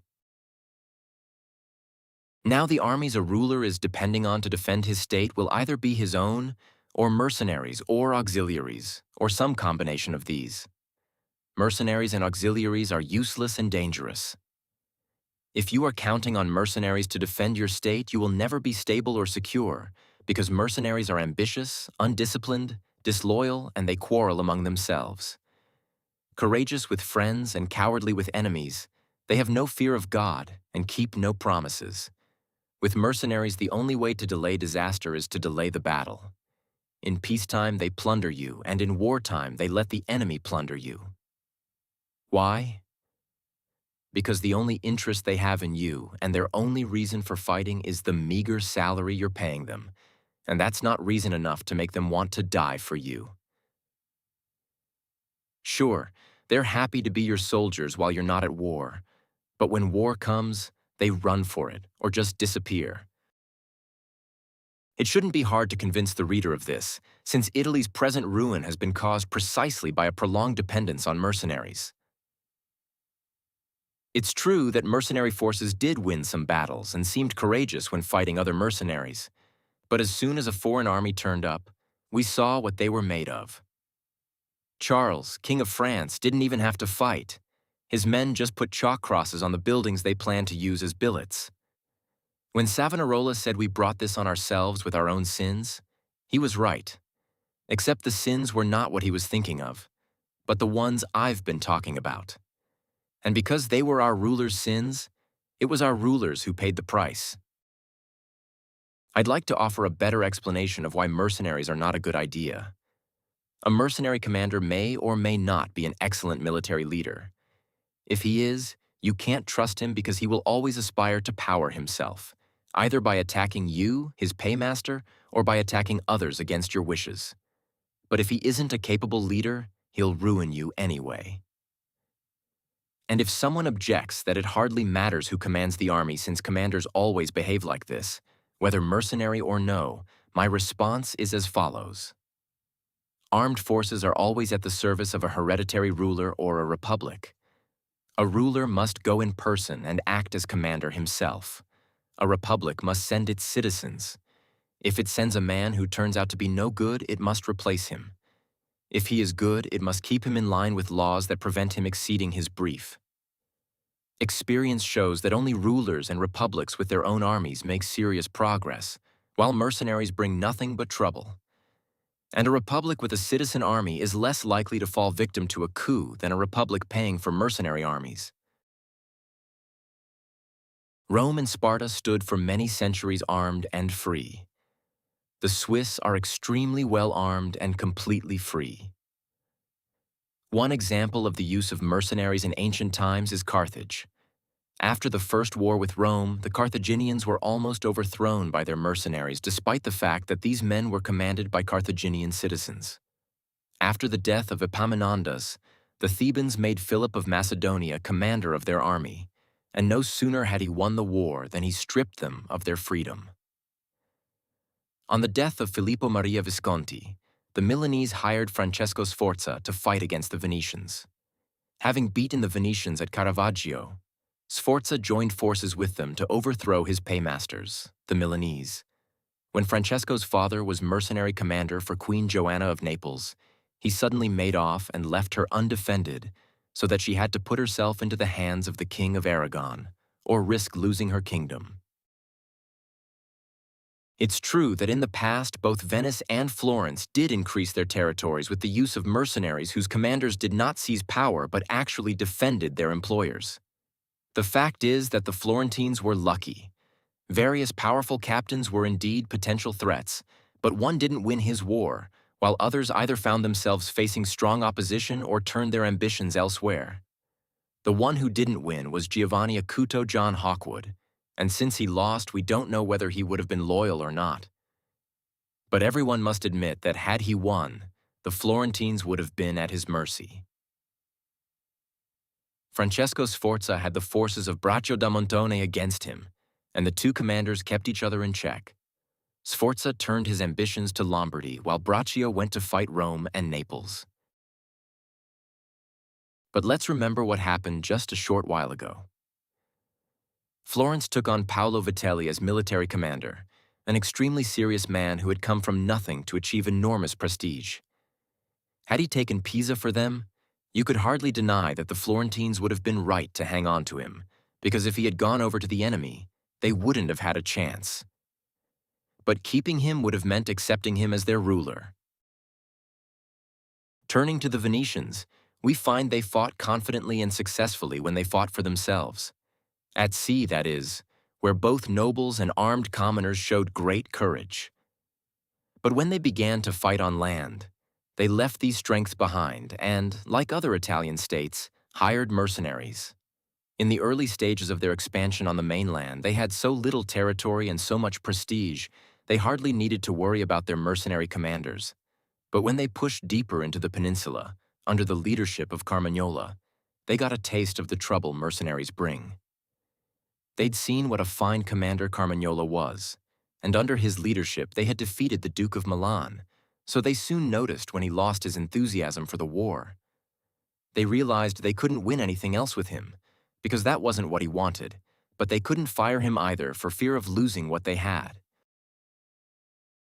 previously won, at which point the only safe thing to do was to kill him. Later they hired Bartolomeo da Bergamo, Ruberto da San Severino, Niccolo Orsini, Count of Pitigliano, and other such mercenary commanders who were always more likely to lose than win. And in fact, at the Battle of Vela, the Venetians eventually lost in a single day all the gains they had so determinedly accumulated over the past 800 years. The fact is that mercenaries bring only slow, belated, unconvincing victories, then sudden, bewildering defeats. Since these examples all have to do with Italy, which has been dominated by mercenaries for many years, I'd now like to get a broader view of the problem, because if we can trace its origin and developments, it will be easier to find a solution. What we must remember is that over recent centuries, as the empire began to lose its hold in Italy while the Pope increased his temporal power, so the country broke up into smaller states. Many of the larger cities rose up against the local nobles who had needed the emperor's backing to keep control of them. The church supported the rebels to increase its own political influence. In many other towns, private citizens took over as rulers. The result was that with much of Italy now controlled by the church and republics, which is to say by people who had no experience of war, leaders began to hire men from outside. The first successful mercenary commander was Alberigo da Cogno from Romagna. With what they learned from him, Braccio da Montone and Francesco Sforza and others would become arbiters of Italy's destiny. After them came all the other mercenary commanders down to our own times. And the end result of all their genius is that Italy was overrun by Charles, ransacked by Louis, torn apart by Ferdinand, and humiliated by the Swiss. The mercenaries' first tactic was to increase their own importance by playing down the importance of infantry. Having no territory of their own and living on what they got from fighting, they couldn't feed large numbers of infantry, while smaller numbers weren't sufficiently impressive. So they concentrated on cavalry and were fed and respected with more manageable numbers. Things reached the point where an army of 20,000 would have fewer than 2,000 infantry. Aside from this, the mercenaries did everything possible to avoid hard work and danger. They wouldn't kill each other in combat, but took prisoners, then didn't even ask for a ransom. They wouldn't attack fortifications at night, and they wouldn't leave their own fortifications to attack a besieging army's camp. They didn't dig ditches or build stockades round their camps. In winter, they didn't camp out at all. All these omissions became accepted practice for the simple reason, as I said, that they wanted to steer clear of danger and hard work. Thus, they brought Italy to slavery and humiliation. Auxiliary armies, that is, when you ask a powerful ruler to send military help to defend your town, are likewise useless. In recent times, we have the example of Pope Julius during his Ferrara campaign. Having seen what a sad lot his mercenaries were in battle, he reached an agreement with Ferdinand, King of Spain, to have his forces come to help. Auxiliaries may be efficient and useful when it comes to achieving their own ends, but they are almost always counterproductive for those who invite them in, because if they lose, you lose too, and if they win, you are at their mercy. Although ancient history is full of pertinent examples, I'd like to stick to this recent case of Pope Julius II, whose decision to put himself entirely in a foreign army's hands merely to take Ferrara could hardly have been more rash. But he was lucky, and the unlikely outcome of the campaign spared him the possible consequences of his mistake. When his Spanish auxiliaries were beaten at Ravenna, the Swiss turned up and against all expectations, the popes included, routed the hitherto victorious French, so that Julius escaped being a prisoner either to his enemies who had fled or to his auxiliaries, who weren't the ones to win the day for him. The Florentines, who had no armed forces at all, took 10,000 French auxiliaries to lay siege to Pisa, a decision that put them in greater danger than any they had experienced in their whole troubled history. To fight his neighbors, the Emperor of Constantinople brought 10,000 Turks into Greece, and when the war was over, they wouldn't leave, which was how the infidels began to get control of Greece. So anyone looking for a no-win situation should turn to auxiliaries, because they are far more dangerous even than mercenaries. With auxiliaries, your ruin is guaranteed. They are a tightly knit force, and every one of them obedient to someone else. When mercenaries win, they need time and a convenient opportunity before they can attack you, if only because they're not a solid united force. You chose them, you're paying them, and hence it will take the man you put in command a while to build up sufficient authority to turn against you. To summarize, the big danger with mercenaries is their indecision, with auxiliaries their determination. So, sensible rulers have always avoided using auxiliaries and mercenaries, relying instead on their own men and even preferring to lose with their own troops than to win with others, on the principle that a victory won with foreign forces is not a real victory at all. As always, Cesare Borgia offers a good example. He invaded Romagna with an army entirely made up of French auxiliaries and took Imola and Forlì with them. But since he felt they weren't reliable, he turned to mercenaries as a less dangerous option. He hired the Orsini and Vitelli armies, but when he found that they dithered in battle and were disloyal and dangerous, he had them killed and trained his own men. It's easy to see the difference between these various kinds of armies if you look at the Duke standing when he had just the French, when he had the Orsinis and the Vitellis, and when he had his own soldiers and relied on his own resources. With each change, his prestige grew, and he was only truly respected when everyone could see that his troops were entirely his own. I had planned to stick to these recent Italian examples, but I wouldn't like to leave out Hero of Syracuse since he is one of the men I talked about before. Given command, as I explained, of the Syracusan armies, Hero soon realized that the mercenaries among them were no good, led as they were by men like our Italian commanders. Realizing that he could neither make use of them nor let them go, he had them all cut to pieces, and from then on fought only with his own soldiers. I'd also like to bring in a parable from the Old Testament. When David offered to go and fight the Philistine troublemaker Goliath on Saul's behalf, Saul gave him his own weapons to bolster the boy's courage. But no sooner had David put them on than he refused the gift, saying he wouldn't feel confident with them. He would rather face the enemy with his own sling and knife. In the end, other people's arms are either too loose, too heavy, or too tight. When, with luck and good leadership, Charles VII, Louis XI's father, had pushed the English out of France, he saw that a ruler needs his own troops, and so set up a standing army of both cavalry and infantry. Later, his son, Louis, disbanded the infantry and began to hire Swiss mercenaries. It's now plain that this mistake, together with others that followed, is what lies behind France's present troubles. By giving this important role to the Swiss, Louis had weakened his whole army, since with no infantry of their own, his cavalry were now relying on others, and once they'd got used to fighting alongside the Swiss, they started to think they couldn't win without them. As a result, the French are unable to take on the Swiss in battle and won't fight anyone else without their help. So French forces are now mixed, part mercenary and part their own men. Such composite forces are much better than just auxiliaries or just mercenaries, but much worse than having all your own men. France's situation proves the point, because if the standing army Charles recruited had been reinforced or just maintained, the French would be unbeatable. But men are so thoughtless they'll opt for a diet that tastes good without realizing there's a hidden poison in it. It's like the problem I mentioned earlier about people not diagnosing tuberculosis until it's too late.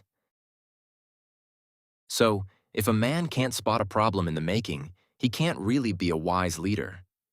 But very few men have this gift. If you look for the initial cause of the collapse of the Roman Empire, you'll find it was when they started hiring Goths as mercenaries. From that moment on, the strength of the empire began to decline, and all the determination that drained out of it went to strengthen its rivals. So, to conclude, no state is secure without its own army. If it hasn't got men to defend it determinedly and loyally in a crisis, it is simply relying on luck.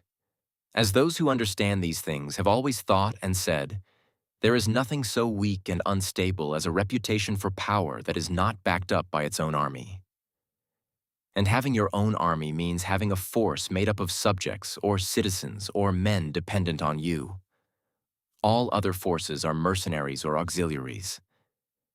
To see how to set up your own armed forces, all you need do is consider how the 4 men I mentioned above organized and arranged theirs, or Philip, Alexander the Great's father, or many other kingdoms and republics. They are all entirely reliable models. A ruler, then, must have no other aim or consideration, nor seek to develop any other vocation outside war, the organization of the army and military discipline. This is the only proper vocation of the man in command. And it's such a potent one that it not only keeps those born to rule on their thrones, but often raises private citizens to political power. Vice versa, when rulers think more about frills than fighting, they lose their thrones. In fact, the thing most likely to bring about a ruler's downfall is his neglect of the art of war. The thing most likely to win him power is becoming an expert in it. A military man with his own army, Francesco Sforza rose from commoner to Duke of Milan. Shunning military hardships, his sons fell from dukes to commoners. For one of the many negative consequences of not having an army is that people will find you pathetic, and this is a stigma a ruler must guard against, as I'll explain. The fact is that between a man who has an army and a man who hasn't, there is simply no comparison. And there is no reason why a man who commands an armed force should willingly obey a man who doesn't, or why a man who doesn't command an army should live safely beside a servant who does. The one will harbor contempt and the other suspicion, and they won't be able to work well together. So, quite apart from the other disadvantages, a ruler who doesn't involve himself in military matters won't, as I've said, have his soldiers' respect and won't be able to trust them.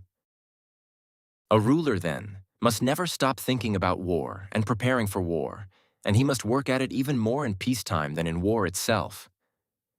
He can do this in 2 ways: physically and mentally. Physically, Aside from keeping his men exercised and disciplined, he should go hunting a great deal, which will toughen up his body. It will also help him get to know different landscapes, how the mountains rise and the valleys open out, the lie of the plains, what rivers and marshes are like. These are things he should study really carefully, since this kind of knowledge is useful in two ways. First, he'll get to know his own country and hence will have a better sense of how it can be defended.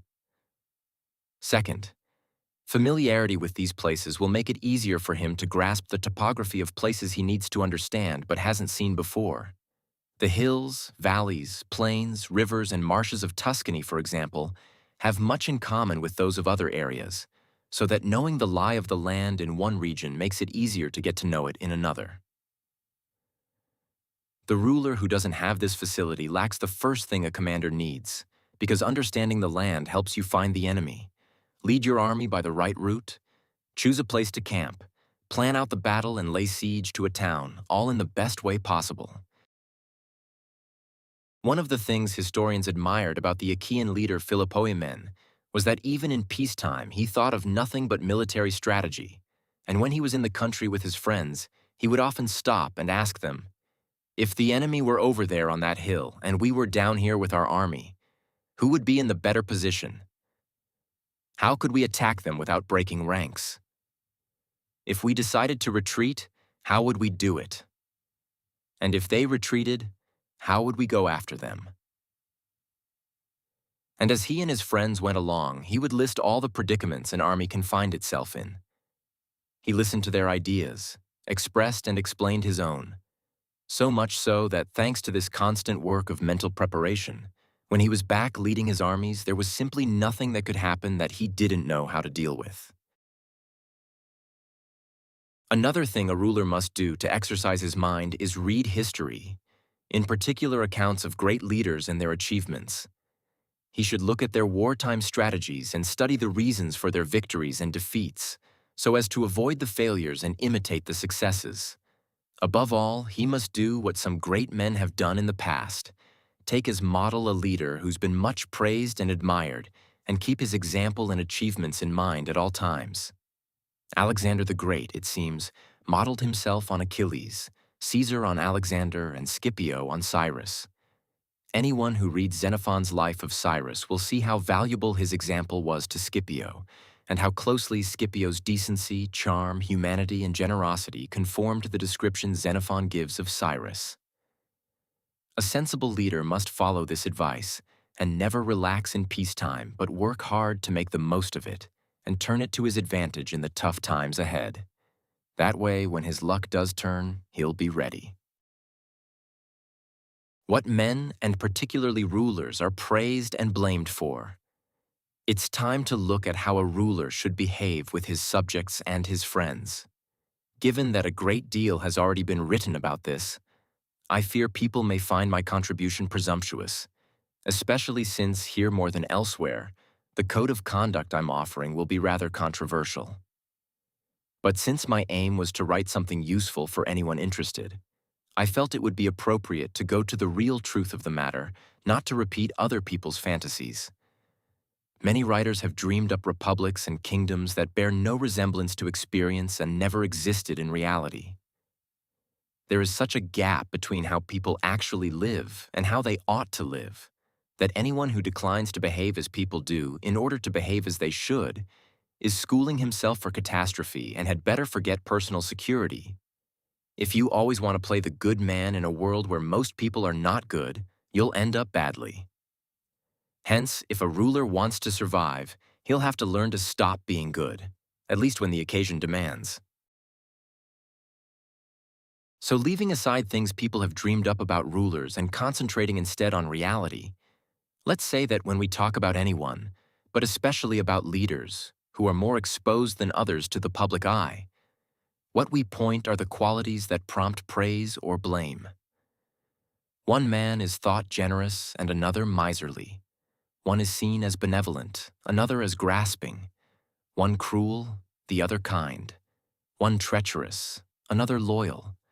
One effeminate and fearful, another bold and brave. One considerate, another arrogant. one promiscuous, another chaste, one straightforward, another devious, one stubborn, another accommodating, one solemn, another superficial, one religious, another unbelieving, and so on. And I'm sure we'd all agree that it would be an excellent thing if a ruler were to have all the good qualities mentioned above and none of the bad. But since it's in the nature of life that you can't have or practice all those qualities all of the time, a ruler must take care to avoid the disgrace that goes with the kind of failings that could lose him his position. As for failings that wouldn't lead to his losing power, he should avoid them if he can. But if he can't, he needn't worry too much. In the same way, he mustn't be concerned about the bad reputation that comes with those negative qualities that are almost essential if he is to hold on to power. If you think about it, there'll always be something that looks morally right but would actually lead a ruler to disaster, and something else that looks wrong but will bring security and success. If we take the first of the qualities listed above, we can say that it would be nice to be seen as generous. All the same, being generous just to be seen to be so will damage you. Generosity practiced out of real goodwill, as it should be, risks passing unnoticed, and you won't escape a reputation for meanness. Hence, if you're determined to have people think of you as generous, you'll have to be lavish in every possible way. Naturally, a ruler who follows this policy will soon use up all his wealth to the point that, if he wants to keep up his reputation, he'll have to impose special taxes and do everything a ruler can to raise cash. His people will start to hate him and no one will respect him. Now he has no money. Since his generosity will have damaged the majority and benefited only a few, he'll be vulnerable to the first bad news, and the first real danger may well topple him. When he realizes this and tries to change his ways, he'll immediately be accused of meanness. Since a ruler can't be generous and show it without putting himself at risk, if he's sensible, he won't mind getting a reputation for meanness. With time, when people see that his penny-pinching means he doesn't need to raise taxes and can defend the country against attack and embark on campaigns without putting a burden on his people, he'll increasingly be seen as generous. Generous to those he takes nothing from, which is to say almost everybody, and mean to those who get nothing from him, which is to say very few. In our own times, the only leaders we've seen doing great things were all reckoned mean. The others were failures. Pope Julius II exploited his reputation for generosity to get the papacy, then gladly let it go to finance his wars. The present King of France has fought many wars without resorting to new taxes, something he can do because his constant cost-cutting has provided for the extra expenditure. The present King of Spain would not have won all the wars he has if he had had a reputation for generosity. So, if as a result he has the resources to defend his country, isn't obliged to steal from his subjects or prey on others, and is in no danger of falling into poverty, a ruler need hardly worry about a reputation for meanness. It is one of the negative qualities that keep him in power. And if someone protests, "But it was generosity that won Caesar the empire, and many others have risen to the highest positions because they were seen to be generous," my response is, a ruler in power and a man seeking power are two different things. For the ruler already in power, generosity is dangerous. For the man seeking power, it is essential. Caesar was one of a number of men who wanted to become emperor of Rome. But if he'd survived as emperor and gone on spending in the same way, he would have destroyed the empire. And if someone were to object, many rulers who scored great military victories were considered extremely generous, I'd reply, either a ruler is spending his own and his subjects' money or someone else's. When the money is his own or his subjects', he should go easy. When it's someone else's, he should be as lavish as he can. So, if as a result, he has the resources to defend his country, isn't obliged to steal from his subjects or prey on others, and is in no danger of falling into poverty, a ruler need hardly worry about a reputation for meanness. It is one of the negative qualities that keep him in power. And if someone protests, But it was generosity that won Caesar the empire, and many others have risen to the highest positions because they were seen to be generous. My response is, a ruler in power and a man seeking power are two different things. For the ruler already in power, generosity is dangerous. For the man seeking power, it is essential. Caesar was one of a number of men who wanted to become emperor of Rome. But if he'd survived as emperor and gone on spending in the same way, he would have destroyed the empire. And if someone were to object, many rulers who scored great military victories were considered extremely generous, I'd reply. Either a ruler is spending his own and his subjects' money or someone else's. When the money is his own or his subjects', he should go easy. When it's someone else's, he should be as lavish as he can. A ruler leading his armies and living on plunder, pillage, and extortion is using other people's money and had better be generous with it. Otherwise, his soldiers won't follow him. What's not your own or your subjects can be given away freely. Cyrus did this. So did Caesar and Alexander. Spending other people's money doesn't lower your standing. It raises it. It's only spending your own money that puts you at risk. Nothing consumes itself so much as generosity, because while you practice it, you're losing the wherewithal to go on practicing it. Either you fall into poverty and are despised for it, or, to avoid poverty, you become grasping and hateful. Above all else, a king must guard against being despised and hated.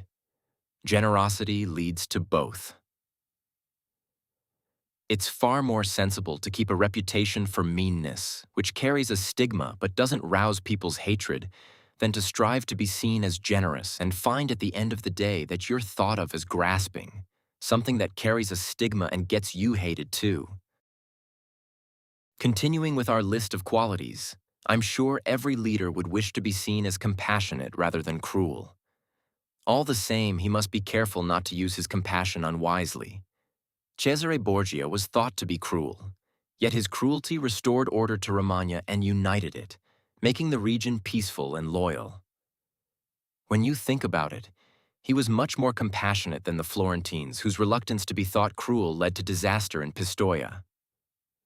A ruler mustn't worry about being labeled cruel when it's a question of keeping his subjects loyal and united.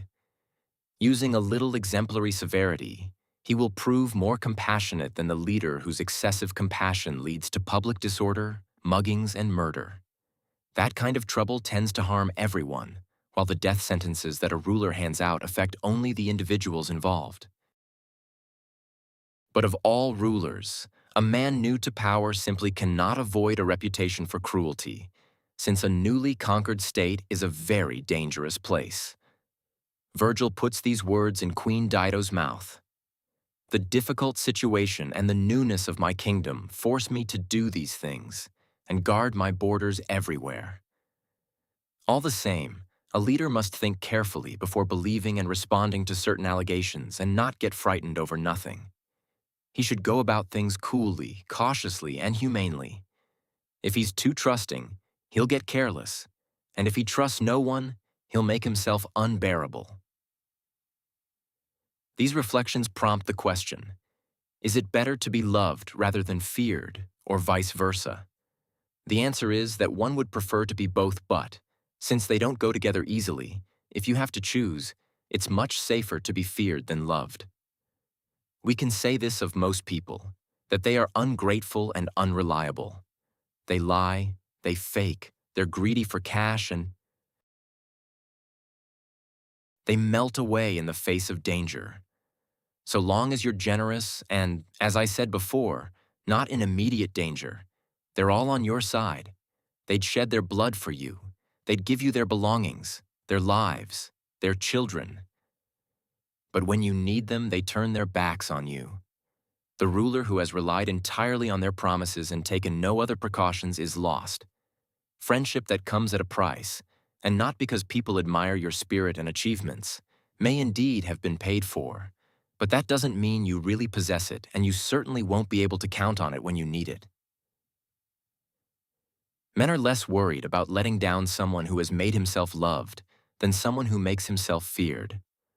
Love binds when someone recognizes he should be grateful to you, but since men are a sad lot, gratitude is forgotten the moment it's inconvenient. Fear means fear of punishment, and that's something people never forget.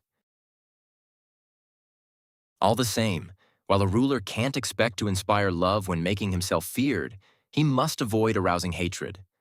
Actually, being feared is perfectly compatible with not being hated. And a ruler won't be hated if he keeps his hands off his subjects' property and their women. If he really has to have someone executed, he should only do it when he has proper justification and manifest cause. Above all, he mustn't seize other people's property. A man will sooner forget the death of his father than the loss of his inheritance. Of course, there are always reasons for taking people's property, and a ruler who has started to live that way will never be short of pretexts for grabbing more. On the other hand, reasons for executing a man come more rarely and pass more quickly. But when a ruler is leading his army and commanding large numbers of soldiers, then above all he must have no qualms about getting a reputation for cruelty. Otherwise, it will be quite impossible to keep the army united and fit for combat. One of Hannibal's most admirable achievements was that despite leading a huge and decidedly multiracial army far from home, there was never any dissent among the men or rebellion against their leader, whether in victory or defeat. The only possible explanation for this was Hannibal's tremendous cruelty, which, together with his countless positive qualities, meant that his soldiers always looked up to him with respect and terror. The positive qualities without the cruelty wouldn't have produced the same effect. Historians are just not thinking when they praise him for this achievement and then condemn him for the cruelty that made it possible. To show that Hannibal's other qualities wouldn't have done the job alone, we can take the case of Scipio, whose army mutinied in Spain. Scipio was an extremely rare commander, not only in his own times, but in the whole of recorded history. But he was too easygoing, and as a result gave his troops a freedom that was hardly conducive to military discipline. Fabius Maximus condemned him for this in the Senate, claiming that he had corrupted the Roman army. When one of his officers sacked the town of Locri, Scipio again showed leniency. He didn't carry out reprisals on behalf of the townsfolk and failed to punish the officer's presumption, so much so that someone defending Scipio in the Senate remarked that he was one of those many men who don't make mistakes themselves, but find it hard to punish others who do. If Scipio had gone on leading his armies like this, with time his temperament would have undermined his fame and diminished his glory. But since he took his orders from the Senate, not only was the failing covered up, but it actually enhanced his reputation. Going back, then, to the question of being feared or loved, my conclusion is that since people decide for themselves whether to love a ruler or not, while it's the ruler who decides whether they're going to fear him, a sensible man will base his power on what he controls, not on what others have freedom to choose. But he must take care, as I said, that people don't come to hate him. Everyone will appreciate how admirable it is for a ruler to keep his word and be honest rather than deceitful. However, in our own times, we've had examples of leaders who've done great things without worrying too much about keeping their word. Outwitting opponents with their cunning, these men achieved more than leaders who behaved honestly. The reader should bear in mind that there are two ways of doing battle: using the law and using force. Typically, humans use laws and animals force. But since playing by the law often proves inadequate, it makes sense to resort to force as well. Hence, a ruler must be able to exploit both the man and the beast in himself to the full. In ancient times, writers used fables to teach their leaders this lesson. They tell how Achilles and many other leaders were sent to the centaur Chiron to be fed and brought up under his discipline. This story of having a teacher who was half man and half beast obviously meant that a ruler had to be able to draw on both natures. If he had only one, he wouldn't survive. Since a ruler has to be able to act the beast, he should take on the traits of the fox and the lion. The lion can't defend itself against snares, and the fox can't defend itself from wolves. So you have to play the fox to see the snares and the lion to scare off the wolves. A ruler who just plays the lion and forgets the fox doesn't know what he's doing. Hence, a sensible leader cannot and must not keep his word, if by doing so he puts himself at risk, and if the reasons that made him give his word in the first place are no longer valid. If all men were good, this would be bad advice, but since they are a sad lot and won't be keeping their promises to you, you hardly need to keep yours to them. Anyway, a ruler will never be short of good reasons to explain away a broken promise.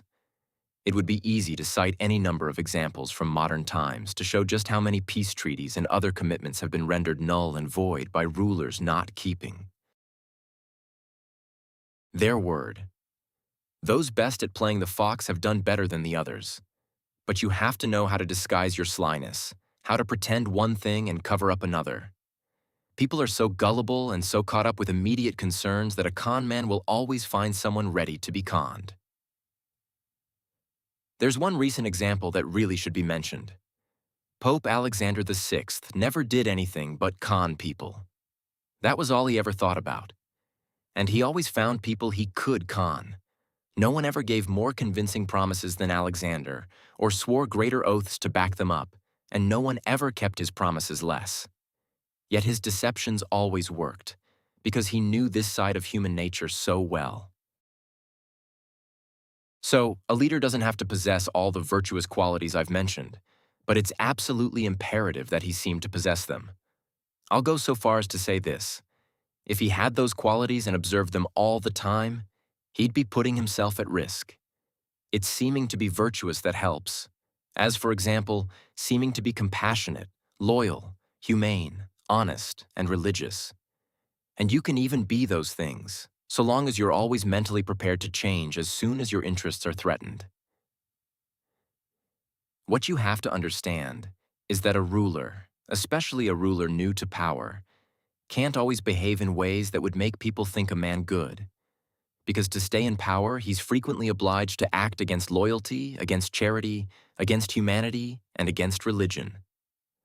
What matters is that he has the sort of character that can change tack as luck and circumstances demand, and, as I've already said, stick to the good if he can, but know how to be bad when the occasion demands. So, a ruler must be extremely careful not to say anything that doesn't appear to be inspired by the 5 virtues listed above. He must seem and sound wholly compassionate, wholly loyal, wholly humane, wholly honest, and wholly religious. There is nothing more important than appearing to be religious. In general, people judge more by appearances than first-hand experience, because everyone gets to see you, but hardly anyone deals with you directly. Everyone sees what you seem to be. Few have experience of who you really are. And those few won't have the courage to stand up to majority opinion underwritten by the authority of state. When they're weighing up what someone has achieved, and this is particularly true with rulers who can't be held to account, people look at the end result. So if a leader does what it takes to win power and keep it, his methods will always be reckoned honorable and widely praised. The crowd is won over by appearances and final results. And the world is all crowd. The dissenting few find no space so long as the majority have any grounds at all for their opinions. There's a certain king today, I'd better not call him by name, who never stops preaching peace and trust and is actually sworn enemy to both. And if he had ever practiced either, he would have lost his authority or his kingdom many times over. Now that I've discussed the most important of the qualities I listed, I'd like to look at the others more briefly in relation to the principle, already mentioned, that a ruler must avoid any behavior that will lead to his being hated or held in contempt. Every time he manages this, he's done what a ruler should and can indulge other bad habits without worrying about the consequences. As I've already said, what most leads to a ruler being hated is seizing and stealing his subjects' property and women, that he must not do. As long as you don't deprive them of property or honor, most men will be happy enough, and you'll only have to watch out for the ambitious few who can easily be reined back in various ways. You'll be held in contempt, on the other hand, if you're seen as changeable, superficial, effeminate, fearful, or indecisive. So a ruler must avoid those qualities like so many stumbling blocks and act in such a way that everything he does gives an impression of greatness, spirit, seriousness, and strength. When presiding over disputes between citizens, he should insist that his decision is final and make sure no one imagines they can trick or outwit him. The ruler who projects this impression of himself will be highly thought of, and it's hard to conspire against a man who is well thought of. Then, so long as he has a reputation for excellence and is respected by his people, it will be hard for outside enemies to attack him either. A ruler must guard against two kinds of danger. One internal, coming from his own people. The other external, coming from foreign powers. To defend yourself against foreign powers, you need a good army and good allies. And if you have a good army, you'll always have good allies. And when you're secure against foreign powers, you'll always be secure internally too, assuming there wasn't already a conspiracy underway. Then even when a foreign power does move against you, if you've lived and organized yourself as I've suggested, you only have to keep your nerve and you'll survive any and every attack, like the Spartan ruler Nabis in the example I gave earlier. To get back to the internal situation, when there is no threat from outside, a ruler must take care that his subjects don't start conspiring against him. He can guard against this by making sure he isn't hated or despised, and that people are happy with him, all of which is very important, as I've explained at length. In fact, one of the most powerful preventive measures against conspiracies is simply not being hated by a majority of the people. People planning a conspiracy must believe that killing the ruler will be popular. When they realize that, on the contrary, it would be unpopular, they lose heart, because conspiracies are always beset with endless difficulties. Experience shows that for every successful conspiracy, there are any number of failures. A conspirator can't act alone and can look for accomplices only among people he believes are unhappy with the situation. But as soon as he reveals his intentions to someone else, he's giving that person the chance to improve his position, since obviously there are all kinds of advantages to be had from betraying a conspiracy. When you reckon that the benefits of betrayal are assured, while joining a conspiracy is a risky and extremely dangerous business, the man will have to be a rare friend indeed, or a very bitter enemy of the government if he's going to keep faith. To summarize, on the conspirator's side, all you have is fear, envy, and the demoralizing prospect of punishment, while the ruler on his side has the authority of the government and its laws, plus the protection of his friends and the state. Add to all that the goodwill of the people, and it's extremely unlikely that anyone will be so crazy as to start a conspiracy. Because while in general a conspirator has most to fear prior to the coup, in this case, with the people against him, he's going to be in danger afterwards too, and the fact that he's seen off the ruler doesn't mean he can expect to escape unscathed. I could give infinite examples of this, but let's make do with just one that happened in our father's times. Annibale Bentivogli, grandfather of the present Annibale, was Duke of Bologna when the Canescis conspired against him and killed him. At that point, the only surviving Bentivogli was his son Giovanni, who was still a baby. All the same, immediately after the murder, the people rose up and killed all the Canescis. This was because the Bentivogli family was extremely popular at the time.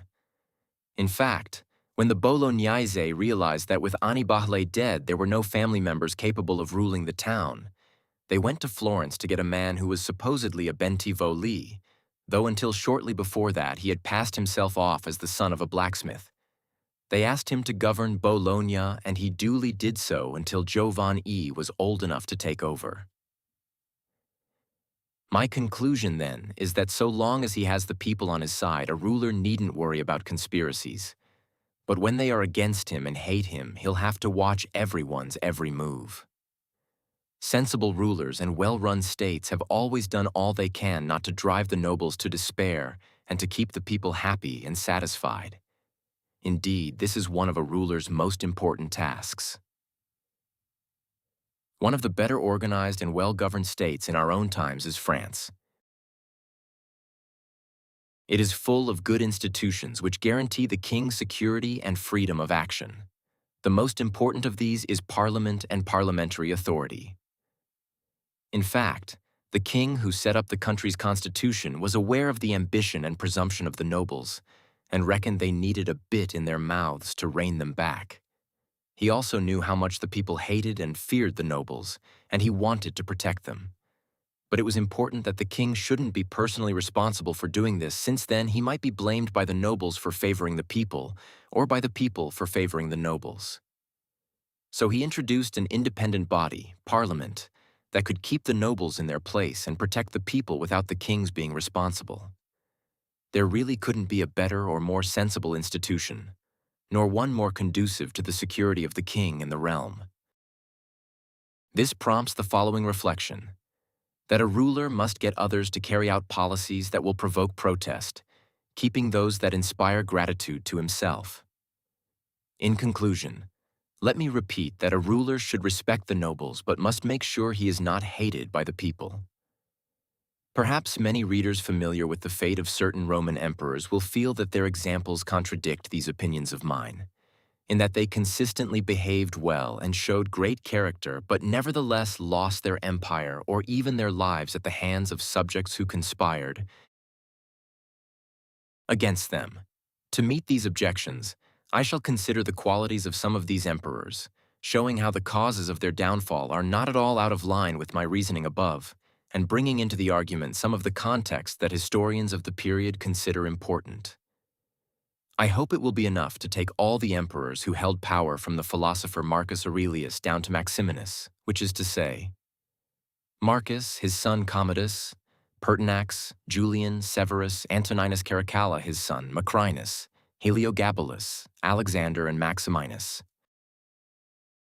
The first thing to note is that, while in other states a ruler has only to guard against the ambition of the nobles and the disrespect of the people, Roman emperors faced a third hazard: the greed and cruelty of the army. This was such a tough problem that it proved the downfall of many emperors, because it was so hard to keep both the people and the army happy. The people were for a quiet life, and hence loved low-profile leaders, while the soldiers loved leaders with military ambitions, men who were brazen, grasping, and cruel. They wanted the emperor to unleash these qualities on the people so that they could double their incomes and give vent to their own greed and cruelty. As a result, emperors who, for lack of natural authority or political flair, didn't have the kind of standing that could hold both soldiers and people in check, always ended badly. When they saw how difficult it was to deal with these conflicting demands, most of them, and especially those new to power, chose to satisfy the army and more or less ignored the people's suffering. It was a policy dictated by necessity. If a ruler can't avoid hatred altogether, he must first try to avoid the hatred of the country as a whole. And when that proves impossible, he must do everything he can to escape the hatred of the classes that wield the most power. So emperors new to their positions and in need of special support turned to the army rather than the people, a policy that worked for as long as they were able to maintain their prestige in the eyes of the soldiers. This is why, although Marcus, Pertinax, and Alexander were benign, humane men who led unassuming lives, loving justice and hating cruelty, only Marcus managed to avoid a sad end and still commanded respect at his death. This was because he succeeded to the emperor's throne by hereditary right and owed nothing to either the soldiers or the people. Possessing many good qualities that aroused general admiration, he kept both the people and the army in their place throughout his reign and was never either hated or despised. But Pertinax was made emperor against the army's will. Under Commodus, the soldiers had got used to a degenerate lifestyle and wouldn't accept the standards of honesty Pertinax tried to impose on them. This aroused their hatred, and since Pertinax was also despised for being old, he was soon overthrown. In this regard, it's worth noting that you can be hated just as much for the good you do as the bad, which is why, as I said before, a ruler who wants to stay in power is often forced not to be good. Because when a powerful group, whether they be the common people, the army, or the nobility, is corrupt, then if you reckon you need their support, You'll have to play to their mood and keep them happy. And at that point, any good you do will only put you at risk. But let's move on to Alexander. He was such a good man that among the many things he was praised for was the fact that over 14 years in power, he never had anyone executed without a trial. All the same, people despised him. They thought him effeminate and said he let his mother run the show. As a result, the army conspired against him and killed him. Going to the opposite extreme and looking at the characters of Commodus, Severus, Antoninus Caracalla, and Maximinus, we find they were extremely cruel and grasping. To keep the army happy, they committed every crime a leader can commit against his people, and all of them, with the exception of Severus, came to a sad end. Severus had such a strong character that though he tyrannized the people to keep the army friendly, he was always able to govern with success. His qualities amazed and awed the people, impressed and pleased the army, so that both groups in their different ways admired him. Since, for a man who took power rather than inheriting it, Severus achieved such a lot, I'd like very briefly to show how well he was able to play both the fox and the lion, animals that, as I said, a ruler must learn to imitate.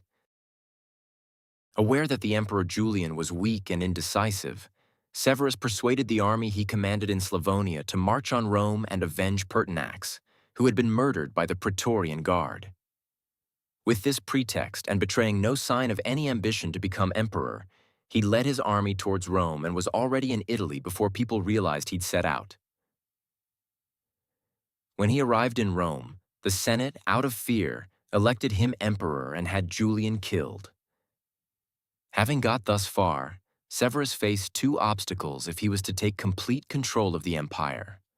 One in Asia, where the commander of the Asian armies, Pescennius Niger, had declared himself emperor, and the other in the west, where Albinus also aspired to become emperor. Deciding it would be dangerous to show he was hostile to both opponents at once, Severus chose to attack Niger and trick Albinus.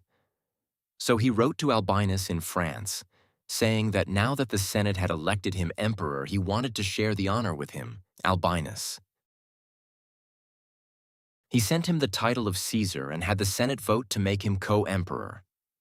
Albinus was taken in, but as soon as Severus had defeated and killed Niger and got control of the Eastern Empire, he went back to Rome and complained in the Senate that Albinus, far from being grateful for everything Severus had given him, had set a trap to kill him. As a result, he, Severus, would have to go and punish his ingratitude. In fact, he went to France, stripped Albinus of his power, and had him killed. If we look carefully at what Severus did, we find he played both the ferocious lion and the cunning fox very well.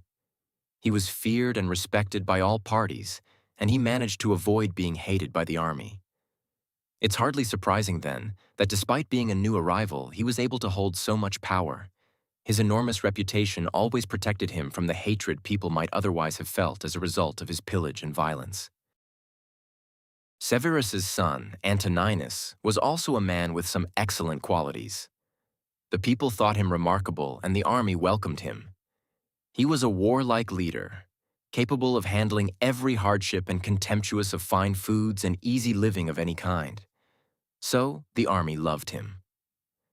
But his cruelty and ferocity were overwhelming and unspeakable, to the extent that, after endless individual murders, he wiped out much of the population of Rome and all the people of Alexandria. At this point, everybody really hated him, and even those close to him began to get nervous, so that in the end he was killed by a centurion while among his soldiers. It's worth noting that assassinations like this, coming as they do when a determined man takes a considered decision, are bound to happen to rulers. Sometimes, if only because once a person no longer cares about dying, he's free to strike. That said, a ruler shouldn't be too concerned because such murders are extremely rare. He must just take care not to do a serious injustice to any of the men he has serving him or keeps beside him to run the state. Antoninus, in fact, had killed the centurion's brother in disgraceful circumstances and was threatening the man himself every day. yet still kept him in his bodyguard. It was the kind of rash behavior that can, and in this case did, lead to disaster. But let's turn to Commodus, who could so easily have held on to the empire. Son of Marcus Aurelius, Commodus came to power by hereditary right. All he had to do was follow in his father's footsteps, and he would have been welcome to army and people alike. But the man was cruel, bestially so, and to unleash his appetite and greed on the people, he set about currying favor with the soldiers and corrupting them. He had no self-respect either, and would often go down to the floor of the amphitheater to fight the gladiators. He did so many things that were sordid and unworthy of an emperor that his soldiers found him contemptible, until, hated by the people and despised by the army, he eventually fell victim to a conspiracy. But let's turn to Commodus, who could so easily have held on to the empire. Son of Marcus Aurelius, Commodus came to power by hereditary right. All he had to do was follow in his father's footsteps, and he would have been welcome to army and people alike. But the man was cruel, bestially so, and to unleash his appetite and greed on the people, he set about currying favor with the soldiers and corrupting them. But let's turn to Commodus, who could so easily have held on to the empire. Son of Marcus Aurelius, Commodus came to power by hereditary right. All he had to do was follow in his father's footsteps, and he would have been welcome to army and people alike. But the man was cruel, bestially so, and to unleash his appetite and greed on the people, he set about currying favor with the soldiers and corrupting them. He had no self-respect either, and would often go down to the floor of the amphitheater to fight the gladiators. He did so many things that were sordid and unworthy of an emperor that his soldiers found him contemptible, until, hated by the people and despised by the army, he eventually fell victim to a conspiracy. He had no self-respect either, and would often go down to the floor of the amphitheater to fight the gladiators. He did so many things that were sordid and unworthy of an emperor that his soldiers found him contemptible, until, hated by the people and despised by the army, he eventually fell victim to a conspiracy. Which leaves Maximinus. He was a real warmonger. As I said earlier on, the armies had been frustrated with the effeminate Alexander, and when they'd got rid of him, they elected Maximinus in his place. But he didn't last long. Two things led to his being both hated and despised. First, his extremely lowly background. He had been a shepherd in Thrace. Everybody knew it and thought it scandalous. Second, on becoming emperor, he had put off going to Rome for the formal investiture and got himself a reputation for extreme cruelty by ordering his prefects in Rome and all over the empire to carry out numerous atrocities. Universally despised for his low birth, hated and feared for his ferocity, he faced rebellions first in Africa, then in the Senate. The Senate rebellion was supported by the entire population of Rome. Then the whole of Italy conspired against him, until finally his own army got involved. They were laying siege to Aquileia and finding it tough going. They were also fed up with his cruelty, and when they realized how many enemies he had, they became less afraid of the man and killed him. I don't want to talk about Heliogabalus, Macrinus, or Julian, who were all intensely despised and swiftly dispatched. Instead, I'll conclude this discussion with the reflection that contemporary rulers do not have to give the same priority to satisfying the army that the Roman emperors did. True, one does have to pay the army some attention, but the problem is soon resolved, because none of today's rulers has to live with armies that have long experience in the government and administration of the provinces, as the armies of the Roman Empire did.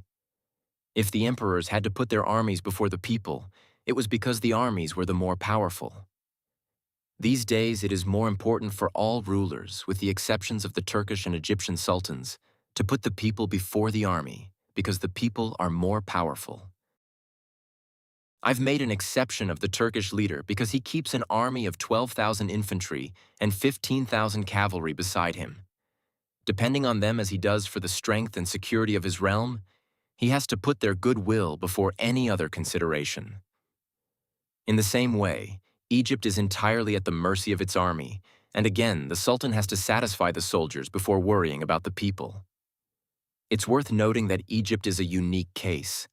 It is similar to the papal state, which can't be classified as a hereditary monarchy or as a new monarchy.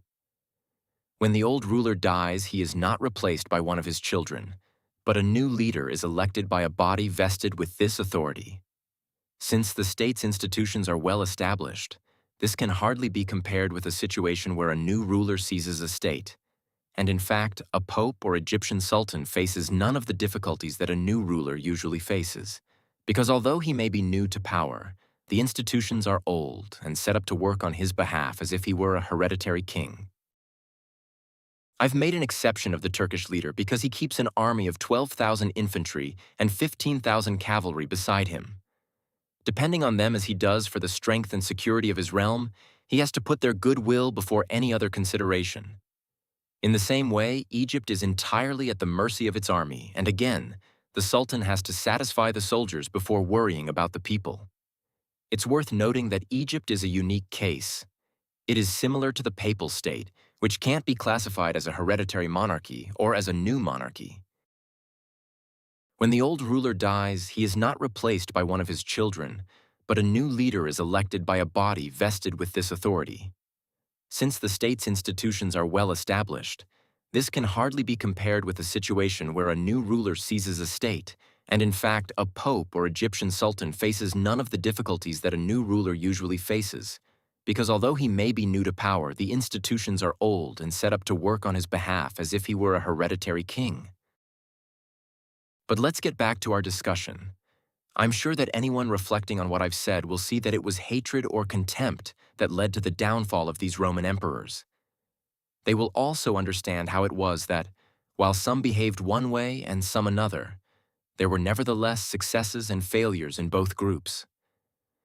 Since they had seized rather than inherited power, it was futile and dangerous for Pertinax and Alexander to try to imitate Marcus Aurelius, who had inherited his position. Similarly, since they didn't have the necessary qualities, it was a fatal mistake for Caracalla, Commodus, and Maximinus to imitate Severus. Though a man who has seized power and is establishing a new monarchy cannot imitate the likes of Marcus Aurelius, that doesn't mean he has to behave like Severus. What he must take from Severus are the policies you need to found a state, and from Marcus the policies that bring stability and glory once the state is firmly established. Whether fortresses and other strategies rulers frequently adopt are useful. To hold power more securely, some rulers have disarmed their citizens. Some have kept subject towns divided in factions. Some have encouraged hostility towards themselves. Others have sought to win over those who were initially suspicious of their rise to power. Some have built fortresses. Others have torn them down and destroyed them. And though one can't pass final judgment on these policies without detailed knowledge of the states where such decisions were taken, all the same, I shall try to discuss the matter in general terms as far as is possible. No one new to power has ever disarmed his subjects. On the contrary, finding them disarmed, new rulers have always armed them. When you're the one giving people arms, those arms become yours. Men who were potentially hostile become loyal, while those already loyal become your supporters, rather than just your subjects. It's true you can't arm everyone, but in favoring some, you can feel safer about the others too. Seeing that they've been preferred, the men you've armed will be under an obligation to you. The others won't be resentful, understanding that the people facing danger for you and binding their lives to yours will inevitably deserve the greater rewards. But when you take arms away from people, then you start to upset them. You show you don't trust them because you're frightened or cagey. Either way, they'll begin to hate you. Then, since you can hardly manage without an army, you'll have to turn to mercenary forces, which will have all the failings I discussed earlier. And even if your mercenaries are good, they'll never be good enough to defend you against powerful enemies and a hostile people. So, as I said, A new ruler in a newly constituted state has always armed his subjects. History offers endless examples. But when a ruler acquires a new territory to add like an extra limb to an existing state, then he must disarm its people, except for the men who supported him when he took it.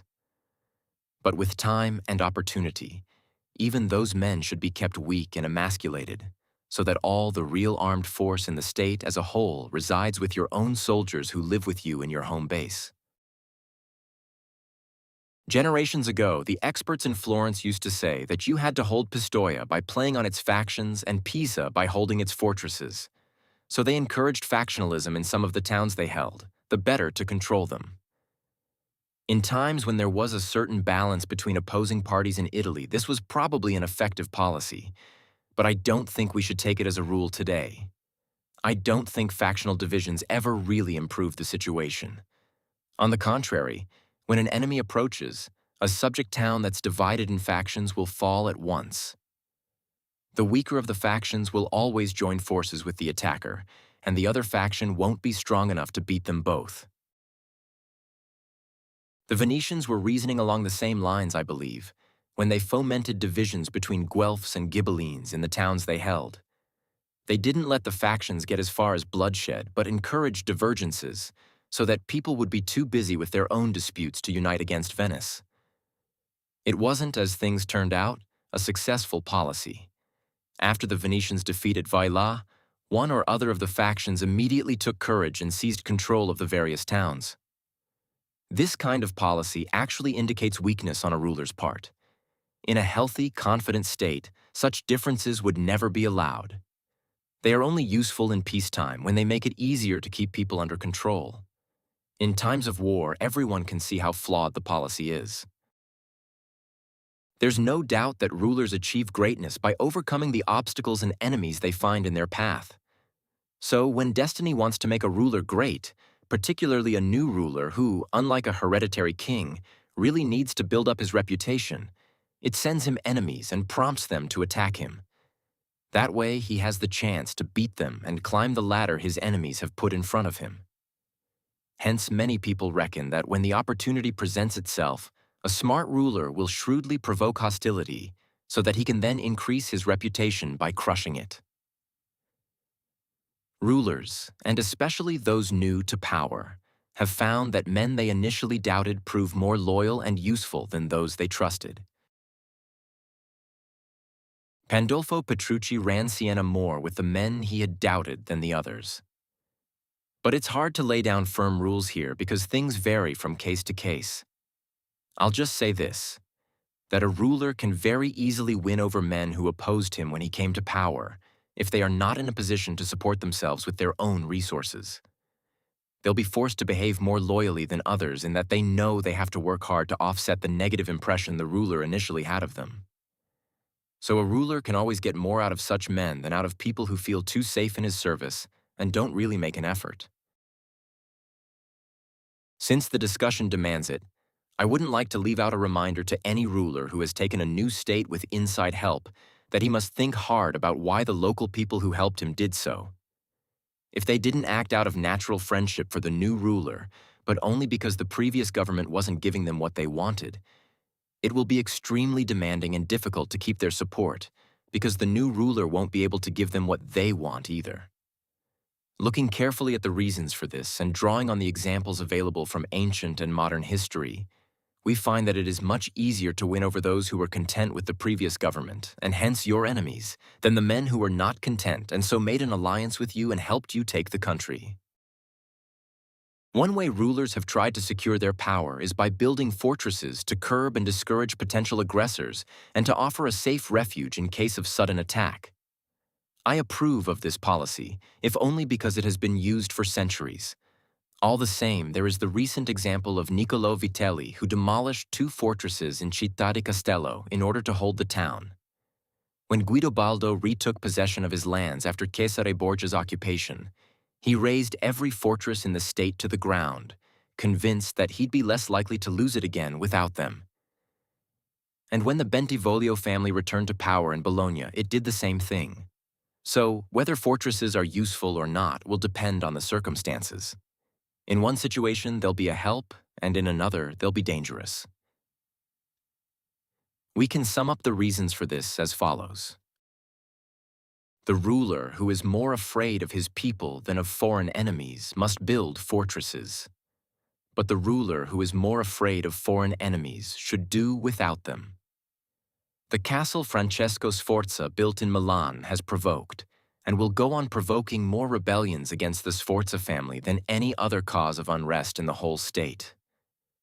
Your best fortress is not to be hated by the people, because even if you do have fortresses, they won't save you if the people hate you.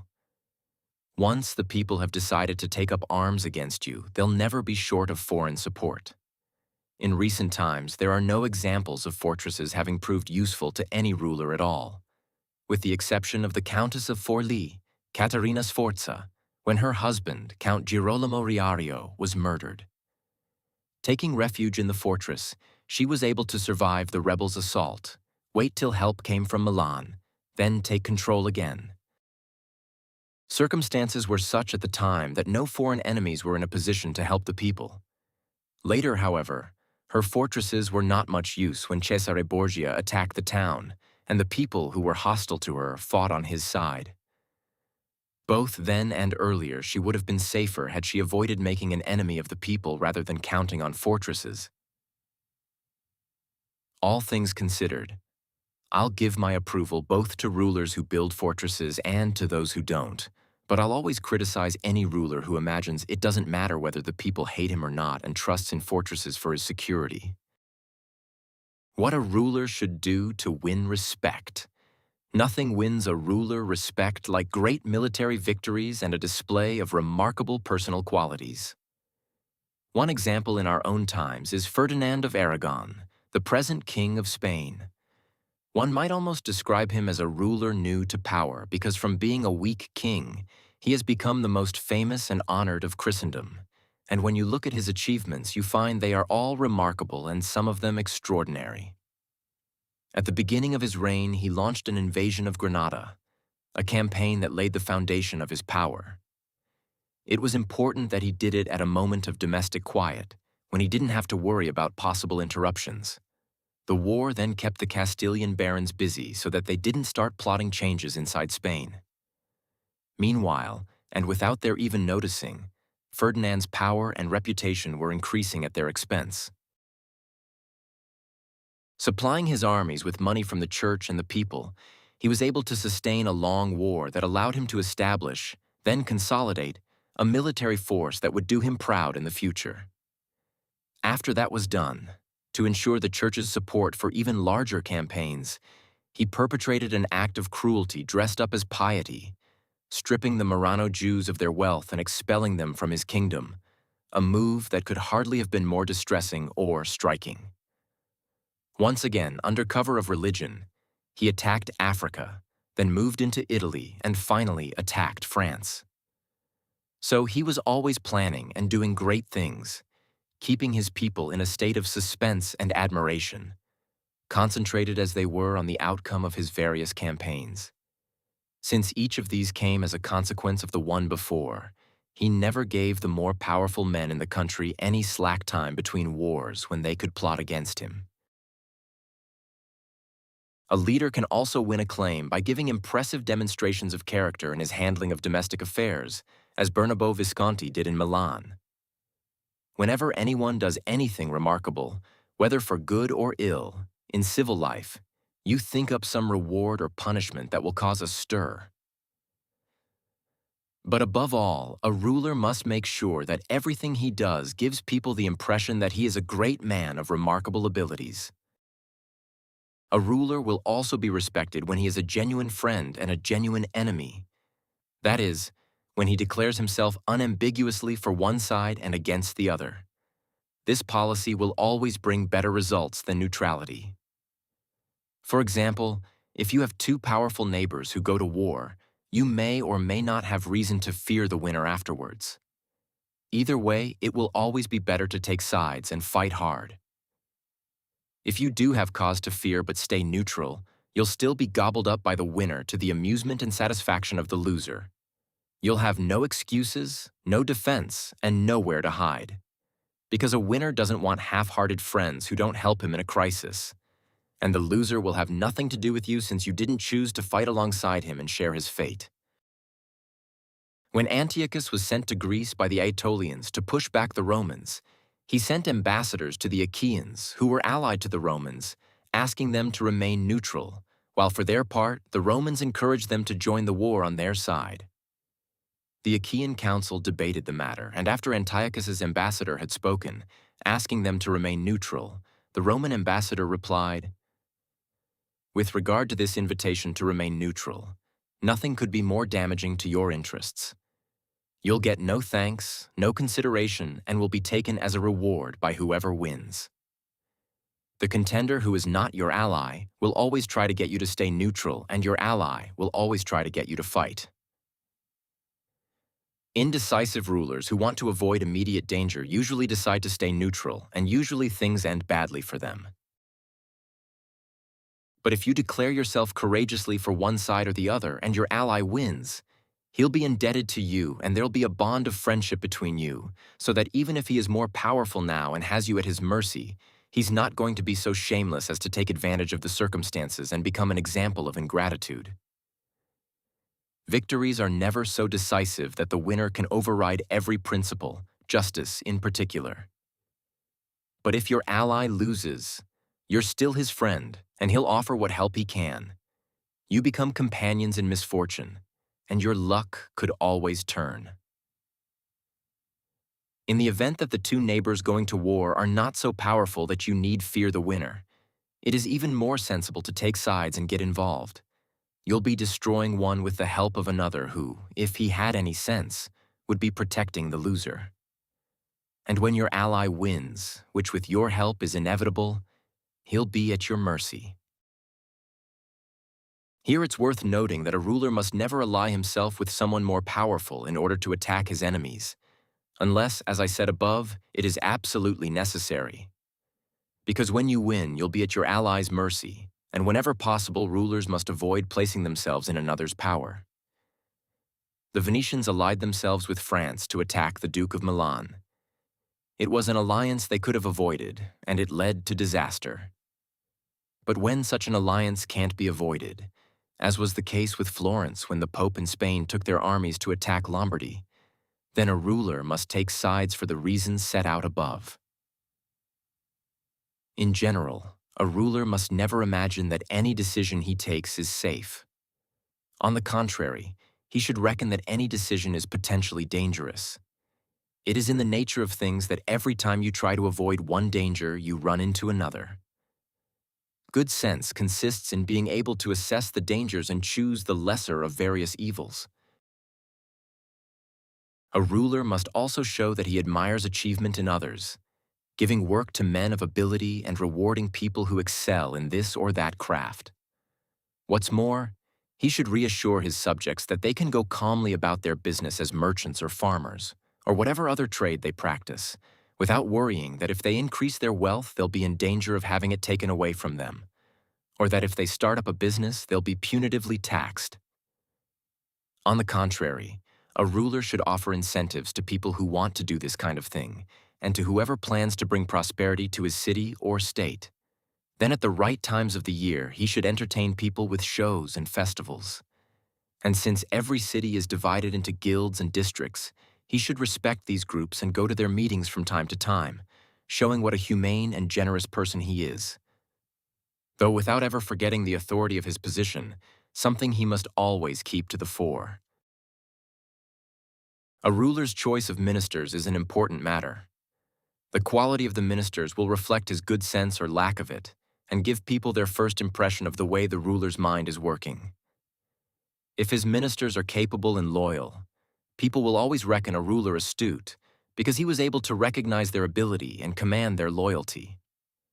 When they are not, people will always have reason to criticize, because the first mistake the ruler made was in his choice of ministers. Everyone who knew Antonio da Venafro, Pandolfo Petrucci's minister in Siena, thought Pandolfo extremely smart for having chosen him. There are actually three kinds of mind. One kind grasps things unaided, the second sees what another has grasped, the third grasps nothing and sees nothing. The first kind is extremely valuable, the second valuable, the third useless. So although Pandolfo didn't have the first kind of mind, he certainly had the second. If someone is sharp enough to recognize what's right and wrong in what another man says and does, then even if he doesn't have the creativity to make policy himself, he can still see which of his minister's policies are positive and negative, encourage the good ones, and correct the bad. The minister, meanwhile, will realize that he can't fool the ruler and so will have to behave. There is one infallible way of checking a minister's credentials. When you see the man thinking more for himself than for you, when his policies are all designed to enhance his own interests, then he'll never make a good minister and you'll never be able to trust him. A minister running a state must never think of himself, only of the ruler, and should concentrate exclusively on the ruler's business. To make sure he does so, the ruler, for his part, must take an interest in the minister, grant him wealth and respect, oblige him and share honors and appointments with him. That way the minister will see that he can't survive without the ruler. He'll have so many honors he won't want any more, so much wealth he won't look for more, and so many appointments that he'll guard against any change of the status quo. When rulers and their ministers arrange their relationships this way, they can trust each other. When they don't, one or the other is bound to come to a bad end. There's another important issue we need to consider, a mistake rulers can only avoid if they are very canny or very good at choosing their ministers. I'm talking about flatterers. Courts are always full of them, and men are so ready to congratulate themselves on their achievements and to imagine themselves more successful than they are that it is hard not to fall into this error. Then if you do try to defend yourself from flatterers, you run the risk of having people despise you. Because the only way to guard against flattery is to have people understand that you don't mind them telling you the truth. But when anyone and everyone can tell you the truth, you lose respect. So the sensible ruler must find a middle way, choosing intelligent men for ministers and giving them and only them the right to tell him the truth, and only on the issues he asks about, not in general. However, the ruler should ask his ministers about everything and listen to their opinions, then make up his own mind on his own, following his own criteria. In responding to these advisors, as a group or separately, he should make it clear that the more openly they speak, the more welcome their advice will be. After which, he shouldn't take advice from anyone else, but get on with whatever has been decided and be firm in his decisions. Try a different approach, and you'll either be ruined by flatterers or change your mind so often listening to everyone's opinions that people will lose their respect for you. Let me offer an example from modern times.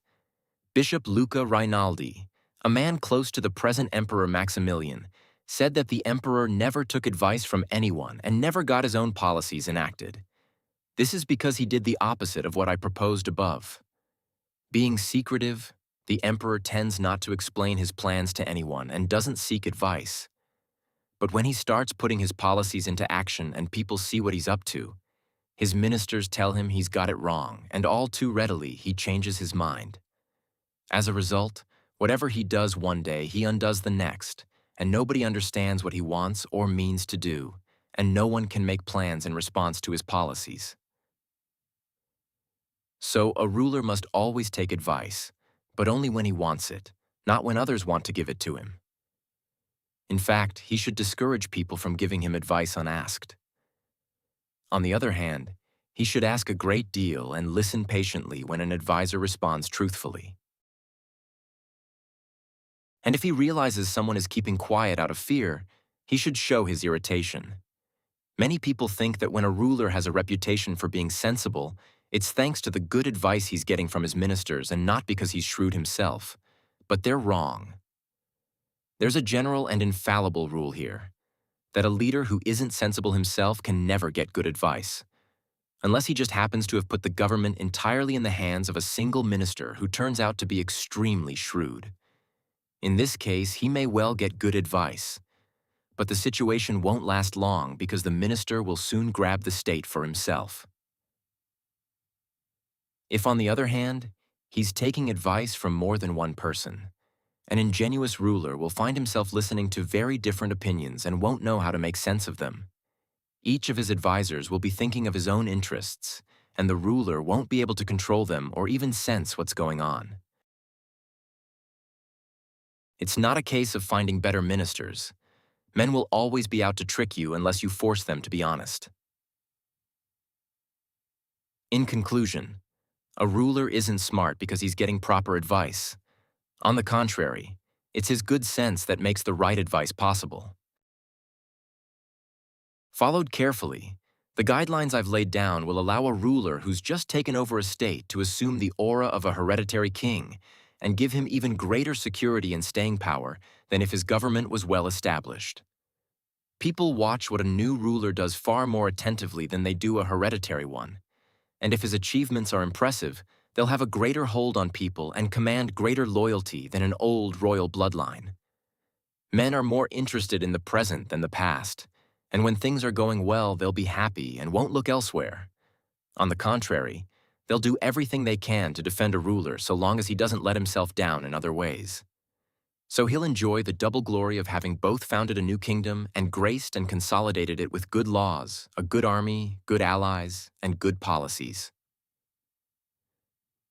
Conversely, the man who's born to power but behaves so stupidly as to lose it is shamed twice over. Turning now to those Italian rulers who've lost power in recent years, the King of Naples, for example, and the Duke of Milan and others too, the first thing we find is that they all had poor armies. This for the reasons I discussed at length above. Then we see that some of them had the people against them, or if they did have the people's support, they couldn't keep the nobles on their side. Without these failings, you don't lose a state that's strong enough to field an army. Philip of Macedonia, not Alexander's father, but the Philip beaten by Titus Quintius, had nothing like the resources of the Romans and Greeks who attacked him. All the same, being a military man and a leader who knew how to please the people and keep the nobles on his side, he held out for many years, and though in the end he did lose control of a few towns, at least he hung on to his kingdom. So these rulers of ours, who were well-established kings and dukes yet still lost their states, should spare us their bad luck stories. They have only themselves to blame. In peacetime, they never imagined anything could change. It's a common shortcoming not to prepare for the storm while the weather is fair. And when trouble struck, their first thought was to run for it rather than defend themselves. They hoped the people would be incensed by the barbarity of the invaders and call them back. This isn't a bad policy when you have no alternative, but to trust in that reaction when you could have taken other precautions is a serious failing. A ruler should never be resigned to falling from power because he's counting on finding someone to prop him up again afterwards.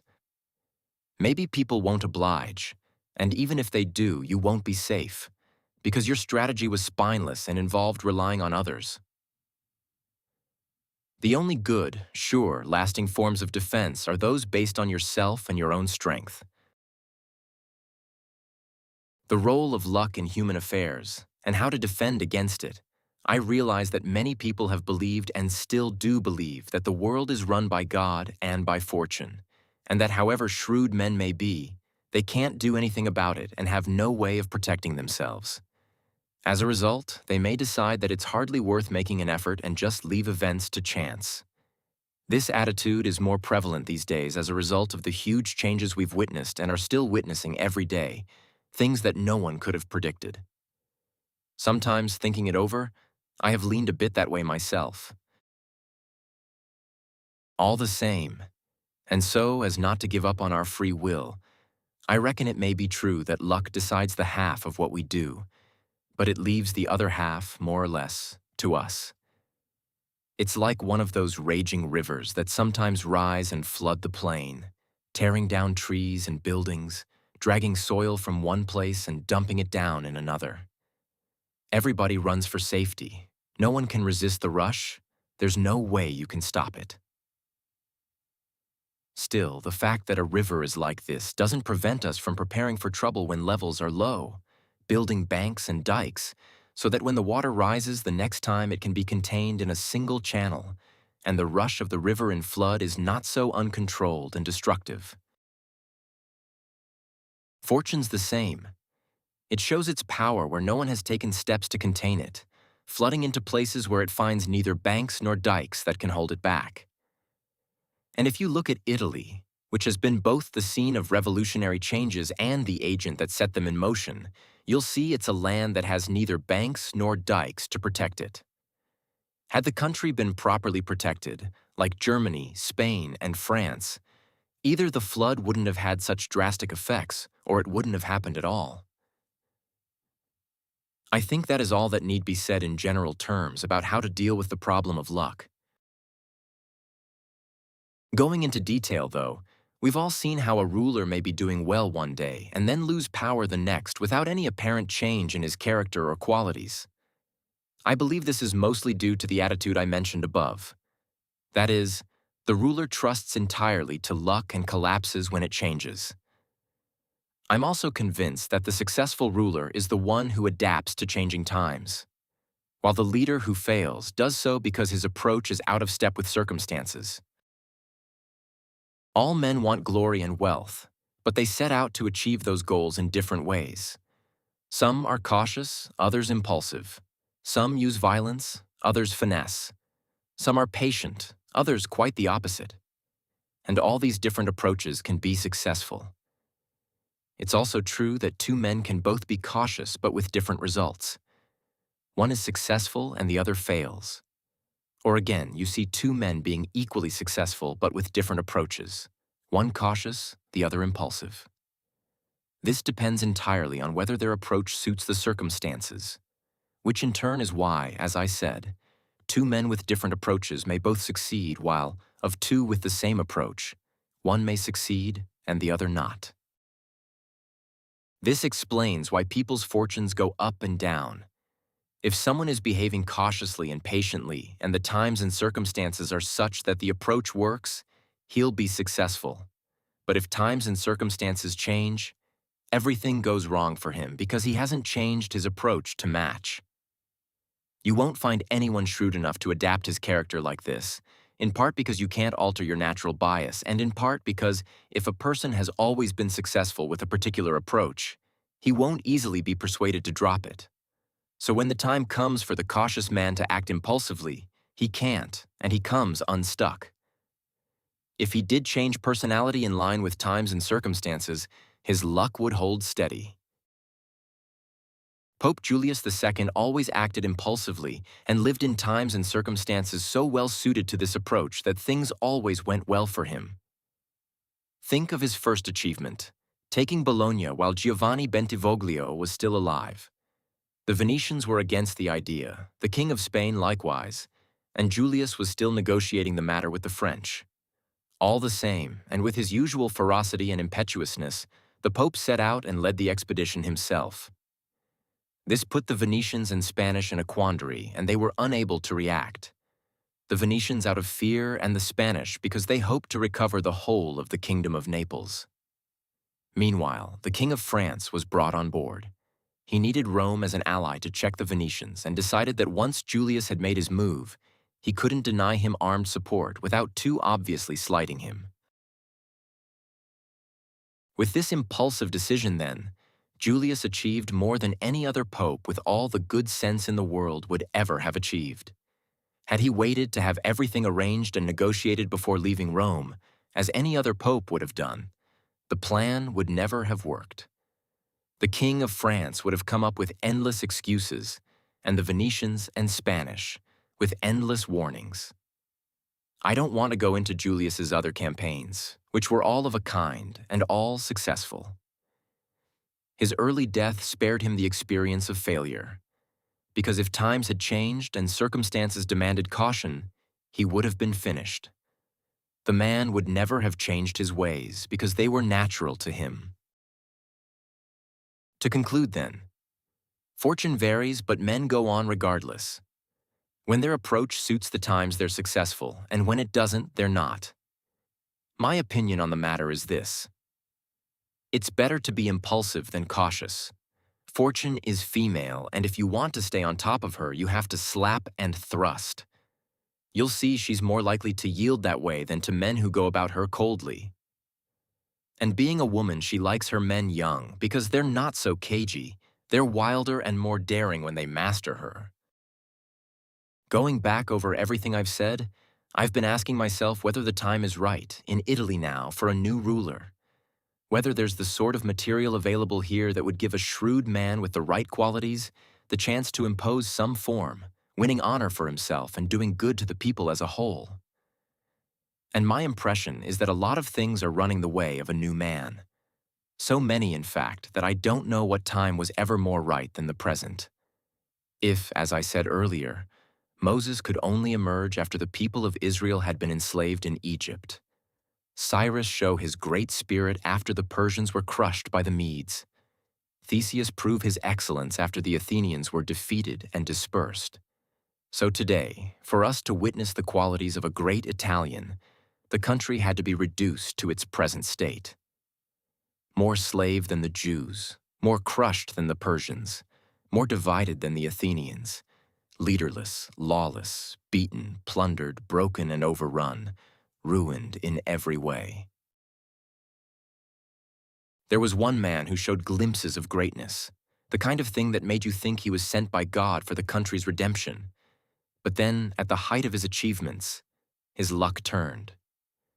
So now Italy lies, half dead, waiting to see who will heal her wounds and put an end to the devastation of Lombardy, the extortionate taxation of Tuscany and Naples, who will clean up the sores that have festered too long. You can see the country is praying God to send someone to save her from the cruelty and barbarity of these foreigners. You can see she is ready and willing to march beneath a flag, if only someone would raise one up. What I can't see is any family the country could put its faith in right now, if not your illustrious house, blessed as it is with fine qualities and fortune, favored by God and the Church, actually running the Church, in fact, and hence well placed to lead Italy to redemption. And if you keep in mind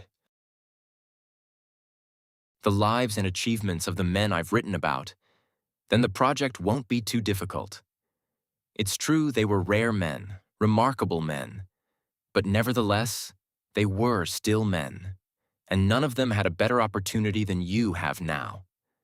The things they did had no greater justification, nor were they any easier. God was no kinder to them than he has been to you. Justice is definitely on our side because war is just when there's no alternative, and arms are sacred when they are your only hope. The situation is more than favorable, and when circumstances are favorable, things can't be too hard. All you have to do is take the men I've proposed as your models. What's more, God has shown us amazing, unprecedented signs. The sea parted. A cloud led the way for you. Stone has gushed water. Manna has rained on us from heaven. Everything has worked together to make you great. The rest is up to you. God doesn't like doing everything himself. He doesn't want to deprive us of our free will and our share of glory. It's no surprise if none of the Italians I've spoken about have been able to do what I believe your family can do. Or again, if all our recent wars and revolutions have given the impression that the country has lost its capacity to fight. This is because the old states were badly organized and no one knew how to improve things. Nothing brings more honor to a new ruler than the new laws and institutions he introduces. When they are well thought out and show vision, they bring a ruler respect and admiration. Italy is hardly lacking in raw material for the man who wants to give form to it. The limbs are healthy and strong. All they need is a head to guide them. Look how much stronger, defter, and more skillful Italians are than foreigners in duels or small skirmishes. But when it comes to armies, they can't compete, because they are badly led. The capable men are ignored. The incapable are convinced they are capable. And to date, no one has had the talent and luck to score the sort of success that would force the others to stand aside. That's why in all these wars over the past 20 years, whenever an army has been entirely made up of Italians, It has always failed miserably, as witness first the Battle of Taro, then those of Alessandria, Capua, Genova, Vela, Bologna, and Mestre. So, if your illustrious family should choose to follow in the steps of those excellent men who came to the rescue of their peoples, the first thing that needs to be done, the real foundation of any such achievement, is to establish an army of your own citizens. You can't have more loyal, determined, and better soldiers than your own. And if each man taken singly is good, when they're all together and find themselves led, fed, and respected by their own ruler, they'll be even better. Founding an army like this is absolutely essential if we are to use Italian metal to defend ourselves against foreign enemies. It's true that the Swiss and Spanish infantries are thought to be formidable, but both have weak points that would allow a third force not only to face them, but to feel confident of beating them. The Spanish can't stand up to cavalry, and the Swiss are in trouble when they run into infantry as determined as themselves. That's why, as we've seen and will see again, the Spanish can't turn back a French cavalry attack and the Swiss collapse in front of a Spanish-style infantry. And though we haven't had complete proof of this Swiss vulnerability, we got a glimpse of it at the Battle of Ravenna when the Spanish infantry took on the Germans, who used the same tactics as the Swiss. Relying on their agility and their small round shields, the Spanish got under the German pikes, where, safe themselves, they could strike at will. At this point, the Germans were helpless, and if the cavalry hadn't turned up to push the Spanish back, they'd all have been killed. Knowing the weak points of these two armies then, it's quite possible to train a new army that could hold back a cavalry attack and wouldn't be unsettled by infantry combat. It's a question of what weapons you have and what new tactics you can invent. These are the kinds of developments that enhance a new ruler's reputation and bring him great prestige. It would be a big mistake then, after all this time, to pass up the chance of rescuing Italy. Words can't express the loving welcome such a savior would get in all the towns that have suffered from this torrent of foreign invaders. The thirst for revenge, the unswerving trust, the devotion, the tears. What doors would be closed to such a man? Who would refuse to obey him? What envy could stand in his way? What Italian would not bow his knee? Everybody loathes this barbarous occupation. So, may your noble house undertake this duty with the spirit and hope that inspire just causes, so that our country may be glorified under your banner and under your protection. Petrarch's words be fulfilled. Virtue against fury shall take up arms, and the fight be short. For ancient valor is not dead in Italian hearts.